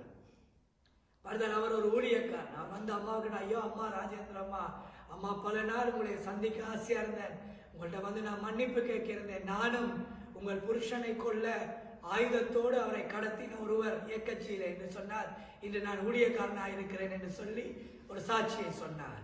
And when we had gone to Mullaitivu to do tsunami relief work, which we do with our own money, so that we give resources to the people, some of the journeys were obstructed by road closures, so we were staying in a place. And at that time, a gentleman came in his motorbike, and he looked like he was a well-trained person, very height. And he came and he told us that he was one of the 4 amongst them who were trying to shoot Ayya Rajendram. And he came and he asked Amma Rajendram for her forgiveness. And he said, now I am a minister of God. I am doing God's work. அம்மா சொன்னார்கள், நான் மன்னிக்க முடியாது, ஆண்டவர் மன்னிப்பார், நீங்கள் இன்று ஊழியக்காரன், இதுவே எங்களுக்கு போதும் என்றார்கள். Amma Rajendram said that the Lord will forgive you, and it's wonderful to see that you are a minister of God today. அப்பொழுது எனக்கு சொன்னார்கள், உங்கள் அப்பாவை நாங்கள் கடத்தி கொண்டு நாங்கள் 4 பேர் ஆயுதங்களோடு போனோம். That we 4 captured your father and gone with our weapons. எங்களுக்கு மேலிடத்திலிருந்து அனுமதி வந்தது, இந்த ராஜேந்திரம் என்று மத போதனை செய்தவரை கடத்தி தலையிலே சுடும்படியாக. We were given orders that we should capture Ayya Rajendram and shoot him in the head. நாங்கள் அவரை வடக்கு யாழ்ப்பாணத்திலே கடத்த பார்த்தோம், எங்களால் முடியவில்லை. We tried to capture him in northern province, but we were not able. 3 இடத்திலே எங்களால் முடியவில்லை. At 3 places we were not able. கடைசியாக இயக்கச்சியிலே நாங்கள் அவரை வளைத்து பிடித்தோம். Finally we were able to capture capture him at Iyakachi. உங்கள் அம்மா எல்லாம் ஒரு வெஹிக்கிள் நின்றாங்க, நாங்க அப்பாவை கூட்டிட்டு போனோம் என்று சொன்னார்கள். Amma was in another vehicle, but we were able to capture நாங்கள் அவரை him. கட்டி வைத்திருந்தோம். We tied him. அப்பொழுது நாங்கள் ஒரு ஆர்டருக்காக பார்த்து கொண்டிருந்தோம். And at that time we were waiting for the order. உங்கள் அப்பாவுடைய முகத்திலே பயம் இருக்கவில்லை. Your father did not have the sign of fear on his our face. வாயிலே ஏதோ முணுமுணுத்து ஜெபித்துக் கொண்டிருந்தார். இப்பொழுது எனக்கு தெரியும் அது ஜெபம் என்று. முன்பு அது ஏதோ முணுமுணுத்தது போல இருந்தது எனக்கு என்றார். At that time it looked like he was mumbling, but now I know that Ayya Rajendra was praying. அவர் சாதாரணமாக இருப்பது போலவே இருந்தார். He was very calm. அப்பொழுது எங்களுக்கு தலைமைத்துவம் எடுத்து அவர் சொன்னார், உன்னை நான் நாயை சுடுவதைப் போல சுட்டு விடுவேன் என்று சொன்னார். At that time the leader said that I will shoot you like I shot a dog. நான் எங்களுடைய தலைவர் வரும் வரையும் ஆன்சர் வரும் வரையும் வாக்கி டாக்கியிலே பார்த்து கொண்டிருக்கிறோம் என்று We சொன்னார். are waiting for our leader to tell us. அப்பொழுது உங்கள் அப்பா சொன்னார், At that time your father said, உன்னாலும் என்னை சுட முடியாது, you cannot shoot உன் me, தலைவனாலும் என்னை சுட முடியாது. nor can your leader shoot me. என் இயேசு சொன்னால் மட்டும்தான் என் மரணம் எனக்கு இப்பொழுது Only வரும். if my Lord Jesus says will my N redemption இயேசுதான் come. கடவுள் My Lord is the என்று God. சொன்ன பொழுது எங்களுக்கும் அவருக்கும் இடையிலே ஒரு அக்கினிமயமான மதில் எழும்பியதை எங்கள் கண்கள் கண்டது. And at that time a wall of fire erupted in front of us. நானும் எங்கள் 3 பேரும் கீழே விழுந்தோம். எங்கள் ஆயுதங்கள் எல்லாம் கீழே விழுந்தது. Me and my 3 commoners, we all fell with our உங்கள் weapons. அப்பாவின் முகத்தை எங்களால் பார்க்க We முடியவில்லை. were not able to see your father's face. அந்த நெருப்பு எங்களுக்கும் அவருக்கும் இடையிலே எரிந்தது. The fire burned between us and Ayya Rajendra. அப்பொழுது எங்கள் தலைவன், எங்கள் 4 பேரிலே தலைவன் சொன்னான், ஐயோ அவரை அவிழ்த்து விடுங்கள், அவரை அனுப்பி விடுங்கள் என்று கதறினார். And the leader of our force said that to release him, for him to go, let him go. எங்களால் பக்கத்திலே போக We முடியவில்லை. are not able to go close to பயந்து him. அவருடைய கை கட்டுகளை அவிழ்த்து உடனே கொண்டு போய் அவரை எங்கே கடத்தினோமோ அங்கே விட்டு நாங்கள் And ஓடிவிட்டோம். with great fear, we went and released him wherever we captured him from. பின்பதாக நாங்கள் இயேசு சுவாமியை அறிந்து இன்னைக்கு நான் ஒரு ஊழியக்காரனாய் இருக்கிறேன் என்று என் காலை கூட நான் சிறுபிள்ளை, ஆனால் என் காலை கூட அவர் பிடிக்க வந்தார். Later he said he had come to know God after that, and even though he came to fall on my feet, நான் சொன்னேன், எழும்புங்க ஐயா, நீங்க இவ்வளவு ஊழியம் செய்றீங்க, இதுதான் முக்கியம் என்று. I said, please get up, how wonderful it is to see your ஐயாவை போலவே நல்லா ஊழியம் செய்யுங்க என்று சொல்லி சந்தோஷமாய் அனுப்பி வைத்து அவரே உடனே பெரியவர்களுக்கு போன் பண்ணி இந்த வாக்கி டாக்கியில கதைத்து புதுக்குடியிருப்பு பேரியரை திறந்து எங்களை அனுப்பினார்கள்.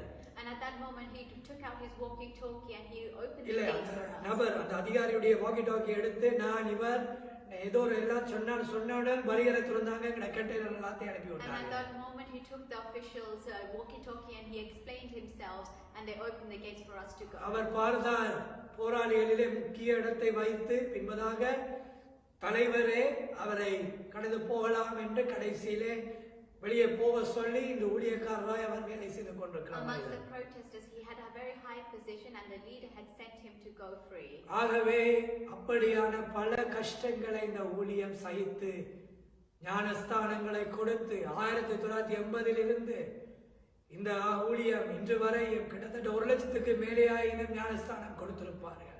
From 1980 to now, many trials and tribulations. Amongst them, this ministry have given more than 1 lakh of baptism to many people. இன்று பல ஆயிரம் சபைகள் இருந்தாலும் ஊழியங்கள் இருந்தாலும் Even though there's many branch churches and ministers of மறுக்க முடியாத உண்மை, இந்த இயேசு ஜீவிக்கிறார் ஊழியம் எவ்வளவுக்கு ஊழியர்கள் இன்னைக்கு பெருக, சபைகள் பெருக, சுவிசேஷம் பெருக விதையாக விதைத்தது என்பதை யாராலும் மறக்க முடியாது. அவர்கள் மறுத்தாலும் பரலோகம் மறக்காது. And it cannot be forgotten that this ministry, Jesus Lives Evangelical International Ministry, has been one of the core foundations for building and making more ministers of God, and no one can ஆகவே 1985 86 ஆண்டுகளிலே முயற்சி எடுக்கப்பட்டு வாங்கப்பட்ட இயேசு ஜீவிக்கிறார் தலைமை பீடம். The building that was bought in 1985 to 1986 for Jesus Lives Ministries, 89 90 ஆண்டுகளிலே அஸ்திபாரத்துக்கு கிண்டப்பட்டது. In 1989 to 1919, the place was demolished in order to place the foundation. அதுவரையும் தகரங்கள் தான் மேலே போடப்பட்டிருந்தது, அஸ்பெஸ்டஸ் கூரை போடப்பட்டிருந்தது. And until that, asbestos roof was placed there. தகரங்கள் போடப்பட்டிருந்தது. Flat sheets were put கிடைத்த there. அவ்வளவு பணத்தை ஊழியத்துக்கு ஐயா போட்டு பாவிப்பார்கள். Ayya Rajendra put all the money he had into the அப்பொழுது ministry. சில நேரங்களிலே மழை பெய்தால் பழைய ஆலயத்திலே தண்ணீர் உள்ளே ஊற்றும். In the old church, when the rain was coming, the water will come through the நீங்க roof. மேல பார்த்தா லைட் வெளிச்சம் எல்லாம் விளங்க சூரிய ஒளி எல்லாம் லைனா வந்துட்டு இருக்கு ஓட்டோட்டே. There will be holes in the roof where you can see the sunlight. நாங்கள் சிறு வயதிலே அங்க இருந்து பார்க்கும் பொழுது ஊழியக்காரர்கள் துணியிலே ஏதோ தோய்த்து நோலிக் என்று சொல்லப்படுகிற ஒரு கிரீம் மாதிரி ஒன்று பூசி அந்த ஓட்டைகளை மூடுவார்கள். In those times when we were little children, we will see the ministers of God using a liquid in order to cover those. அதை மறக்க முடியாத நோலிக் என்று சொல்வார்கள். A liquid called nole. பாருங்க 30 வருஷத்துக்கு முன்னாடி சொன்ன வார்த்தை அது நோலிக். It was a word that was said 30 years ago. இன்னும் ஞாபகம் இருக்கிறது. I still remember it today. அவைகளை அந்த ஊழியக்காரர் சில நேரம் ஏறி செய்வார்கள், கீழே உடைந்து கொண்டு விழுந்து விடுவார்கள். என்னென்றால் பழைய தகரங்கள். Sometimes they will go on the roof to fix it and they will come through breaking through. கடல் அருகே கொஞ்சம் கடல் அங்காலே ஹார்பர் இருக்கிறதினால் தடதடதடன்னு சத்தம் கேட்கும், தகரம் எல்லாம் அடிக்கும். Sometimes we will hear the sheets of steel moving because the ஒரு harbor is மீட்டிங் close நடந்து by. கொண்டிருக்கிறது, ஒரு சைடு கூரை பறந்து விட்டது தண்ணீர் காத்திலே. During a meeting, one of the roofs flew away. அவ்வளவு கஷ்டத்திலே தான் கடைசி 89 90ஆம் ஆண்டுகளிலே ஐயா விசுவாசத்தோடு அந்த பாதையை கிண்டி மேல் மாடி 7 மாடி கட்டக்கூடியதாய் கிட்டத்தட்ட 60 அடிக்கு கீழே அஸ்திபாரம் போட தொடங்கினார். And in 89-90, Ayya Rajendran by faith demolished the old building in order to place the foundation for a 7-story church. சின்ன சின்ன ஹால்களிலே நடந்த கூட்டங்கள் இதோ படங்களிலே பார்க்கிறீர்கள். Now you will see small meetings that happened in பின்பு small. ஸ்டேடியம்களிலே கிரவுண்டுகளிலே கூட்டங்கள் நடந்தது. Then it happened in stadiums and grounds. இதோ பாருங்கள் இந்த ஆலயத்தின் பழைய படம் This is an old church picture. பார்த்தீர்களா? You have seen. இந்த பாடத்தை இப்பொழுது பார்க்க போறீர்கள். இந்த ஆலயம் கிண்டப்பட்டு அஸ்திபாரம் போடப்படுகிற படங்கள். Now you are going to see the pictures of the foundation laying. நாங்கள் சிறு வயதிலே தாயார் பாட நர்சரியில முடித்த சகோதர சகோதரிகள் எல்லாரையும் கூட்டிக் கொண்டு ஐயாவை பார்க்க போவோம் நாங்கள் வீட்டிலே இருந்து. When we were small, Amma will take all of my brothers and sisters and then we will go to see Ayya. ஒரு நாள் பார்க்க போகும் பொழுது யாருமே இல்லை அந்த இடத்திலே. அந்த பெரிய கிடாரம் கிண்டப்பட்டிருக்கிறது, ஒரு பாதாளம் போல கிண்டப்பட்டிருக்கு, யாரும் இல்லை. அவர்கள் எல்லாரும் சாப்பிட அனுப்பிவிட்டார் ஐயா. ஐயா மட்டும் ஒரு மூளையிலே ஒரு தொப்பியும் போட்டுக்கொண்டு, ஒரு சப்பையான ஒரு தொப்பி அதையும் போட்டுக்கொண்டு இப்படி உட்கார்ந்து பார்த்து கொண்டு இருக்கிறார். And one day when we went to see Ayya Rajendran, he was the only person in that area. Everybody else had gone off to eat and he was sitting there wearing a flat hat and he was sitting. அம்மா பக்கத்திலே போய் தொட்டு சொன்னார், இவர் என்னுடைய மனைவி, ஆகவே நான் தொடுகிறேன். ஆகவே தொட்டு சொன்னார், என்ன சாப்பிட்டீங்களா சாப்பிடுறீங்களா என்று கேட்டார். And Amma Rajendran went close to him and she touched him and she asked him, have you eaten? அப்படியே ஐயாவுடைய கண்களிலே கண்ணீர் கொட்டுகிறது. At that time Ayya Rajendran began to cry. இன்றைக்கு என்ஜினியர் வர வேண்டும், காசு கொடுக்க முடியவில்லை, அவன் வரவில்லை. Today the engineer was supposed to come. I have no money to give him. He didn't come. நேற்று வந்த மழையினால் தண்ணீர் எல்லாம் நிரம்பி விட்டது. And because of yesterday's rain, the water had filled up. பேக்கோ கொண்டு வருவதற்கு பல ஆயிரம் கேட்கிறார்கள், காசு இல்லை. And in order to bring the machinery, they're asking for lots of money. இப்படி அம்மா இருக்கிற அம்மாவுடைய கையை இப்படி தரிசனம், அதெல்லாம் கடவுள் பார்த்துக் கொள்வார் என்று சொன்னார். And at that time, he tapped Amma's hand and he said, God will look after கடவுள் பார்த்துக் everything. கொள்வார். God will look after it. அன்றே ஒரு மனிதன் கொண்டு வந்து 80,000 ரூபாய் And கொடுத்திருக்கிறார். at that day itself, as someone came and gave 80,000. அன்றே அந்த தண்ணீர்களை வெளியே எடுத்தார்கள். At that day itself, they took out the water. சொன்னது போல அடுத்த நாள் அஸ்திபாரத்தை போட்டார்கள். The next day, the foundation was laid. அப்படியாக ஐயா செய்த தியாகங்கள் இன்றியமையாதது. Similarly, Ayya Rajendran's sacrifices cannot be அந்த ஆலயத்திலே தேவன் வர வேண்டும், அபிஷேகத்தை ஜனங்களுக்கு கொடுக்க வேண்டும், ஜனங்கள் சுகமடைய வேண்டும் என்று தேவனுக்கு ஒரு ஆலயம் பிரம்மாண்டமாய் கட்ட வேண்டும் என்ற ஒரு வைராக்கியம் அவர் எப்பொழுதும் கர்த்தருக்கு பெரிதானதை செய்ய வேண்டும் என்று விரும்புகிறவர். He had a zealness for God. Whatever we do, it should be vast and spectacular. And similarly, he built a vast church in order that everyone should come and receive salvation and healing. அதே போல கர்த்தர் செய்தார். As similarly, God did. ஒரு காலம் நாங்கள் போயிருக்கிறோம், சேறு நிறைந்திருக்கிறது, ஜனங்கள் எல்லாரும் தண்ணீரை எடுத்தெடுத்து கொட்டுகிறார்கள். கொஞ்ச நேரத்தில் பார்த்தா அம்மா தேடுகிறார்கள், பிரதர் எங்கே என்று. ஐயாவும் காலை மடித்து விட்டு ட்ரௌசரை மடித்து விட்டு இருந்து தண்ணீர் அள்ளி கொண்டிருக்கிறார். One day we're going to see and the place is filled with mud and all the people are taking the mud out, and am I searching for Ayya Rajendran? But we came to see that Ayya Rajendran had folded up his trousers and he is also digging up the அந்த mud. காலங்களில் இருக்கிற இருந்தங்கள் ஊழியக்காரர்கள் விசுவாசிகளுடைய கைகளை எல்லாம் பார்த்தால் அவர்களுக்கு ஒரு ட்ரேட் மார்க் இருக்கு.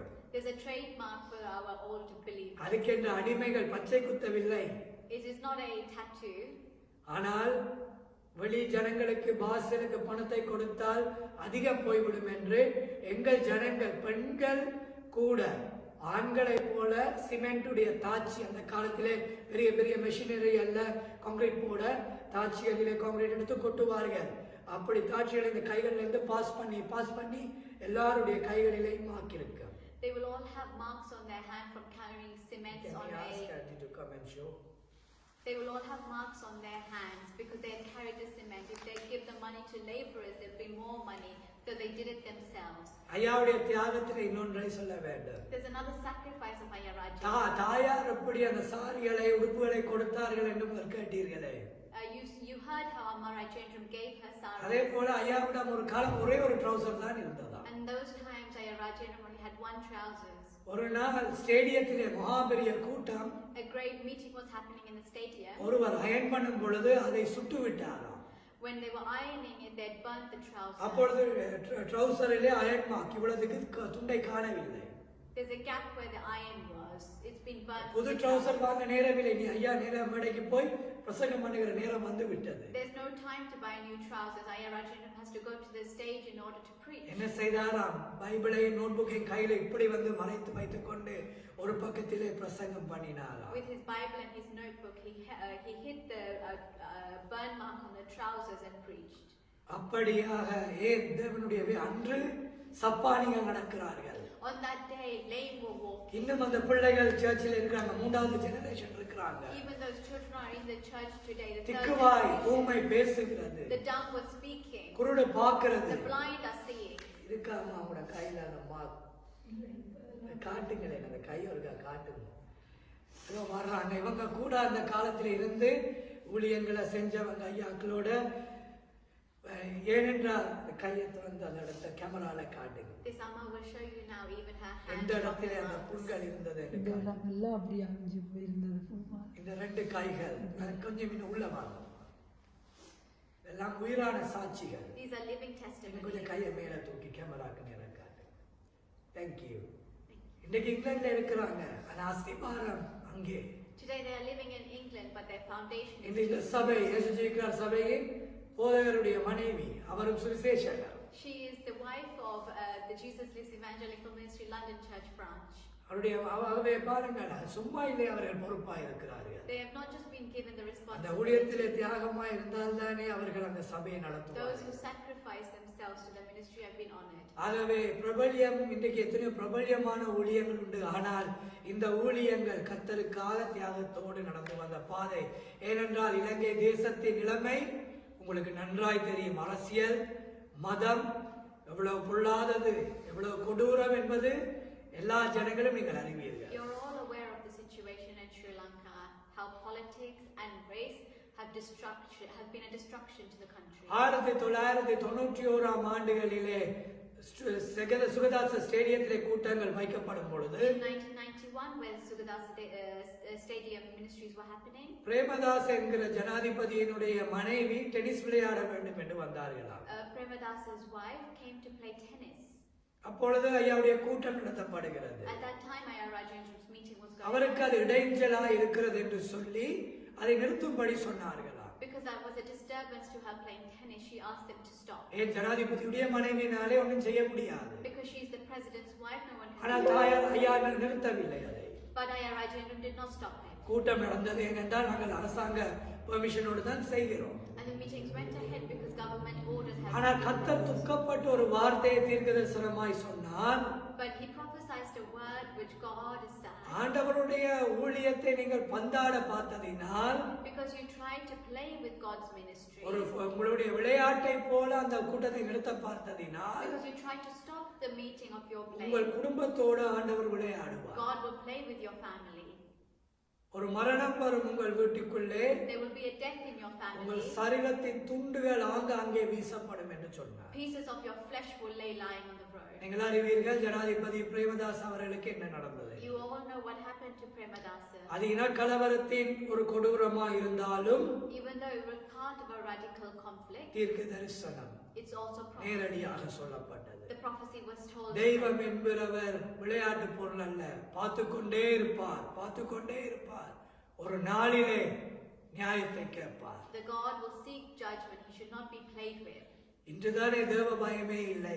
Today no one has the fear of God. ஊழியத்துக்கு பயமே இல்லை, ஊழியக்காரனுக்கு பயமே இல்லை, No one has fear of the ministry மரியாதையே இல்லை. of God. No ஆனால் one respect. கர்த்தரோ பார்த்து கொண்டிருப்பார், But God is watching. பார்த்து கொண்டிருப்பார். God is watching. அதே போல 91ஆம் ஆண்டு தாயார் மகாராணி அவர்களுக்கும் கடிதம் அனுப்பினார்கள். உங்கள் இங்கிலாந்து தேசத்திலே உங்கள் மாளிகையிலே ஆபத்து வரப்போகிறது, அதை உலகம் காணும் என்று சொன்னார்கள். In 91, Amma wrote to the Queen of England saying that a vast destruction will come to your palace. அந்த கடிதம் இருக்கிறது. That letter is there. அதை நீங்கள் இலங்கைக்கு வந்தால் காட்டுகிறோம். We can show you if you come to Sri Lanka. அப்பொழுது மகாராணியும் அனுப்பியிருந்தார்கள், நன்றி எங்களுக்காக ஜெபியுங்கள் என்று ரிப்ளை அனுப்பியிருந்தார்கள். And அந்த the காலத்தில் Queen had replied, thank you, please pray for us. அவருடைய ஆபீஸ் யார் அனுப்பினாலும் அனுப்புவார்கள்.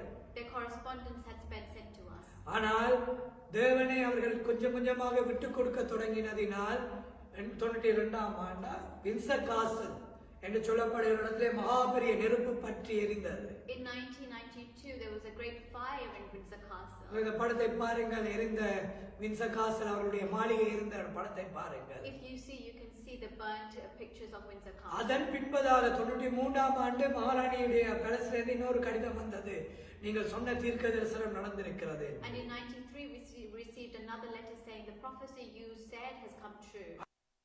91ஆம் ஆண்டு இன்னொரு நிகழ்வு நடந்தது. In 1991, another incident happened. Last temptation of Christ என்று சொல்லி அமெரிக்காவிலே ஒரு படம் எடுத்தார்கள். In America, they took a film called Last Temptation. அப்பொழுது ரொனால்ட் ரீகன் என்பவர் ஜனாதிபதியாக இருந்தார். And at that time, Ronald Reagan was the president. அப்பொழுது அந்த படம் என்ன என்றால், இயேசுவை ஆண் புணர்ச்சிக்காரராகவும் ஒரு விபச்சாரியாகவும் எடுத்திருந்தார். And in that movie, they took Christ as a gay person and a adulterer. ஒரு பெண்ணோடு மரியாள் என்ற பெண்ணோடு விபச்சாரம் செய்ததை போல எடுத்திருந்தார்கள். They took the movie as he was committing adultery. அது உலக நாடுகள் அநேக தியேட்டர்களிலே வந்ததால் இலங்கையிலே வரவில்லை. In many cinemas across the world it came, but in Sri Lanka they did not allow it. ஏன் ஐயா அவர்கள் அதை எதிர்த்து நிறுத்தினார்கள். Because Ayya Rajendram stood against it. இந்த காலத்துல இன்டர்நெட் இருப்பதினால் எதையும் யார் போட்டாலும் நிறுத்த முடியாது. In this time, because the internet is there, no one can stop something being published. ஆனால் அந்த காலத்தில் தியேட்டருக்கு வருவது என்றால் பணம் கொடுத்தவர்கள் வாங்க வேண்டும், அனுமதி பெற வேண்டும் sensor போர்டிலே. In those times, in order to publish it in cinemas, they have to buy the rights in order from the censory boards. அப்பொழுது ஐயா அவர்களுக்கு கடிதம் அனுப்பினார், நீங்கள் இதை செய்தால் நாங்கள் பல ஆயிரம் ஜனங்களோடு வந்து உங்கள் தியேட்டர்களை முற்றுகை போடுவோம் என்று. And Ayya Rajendram wrote to those people saying, if you publish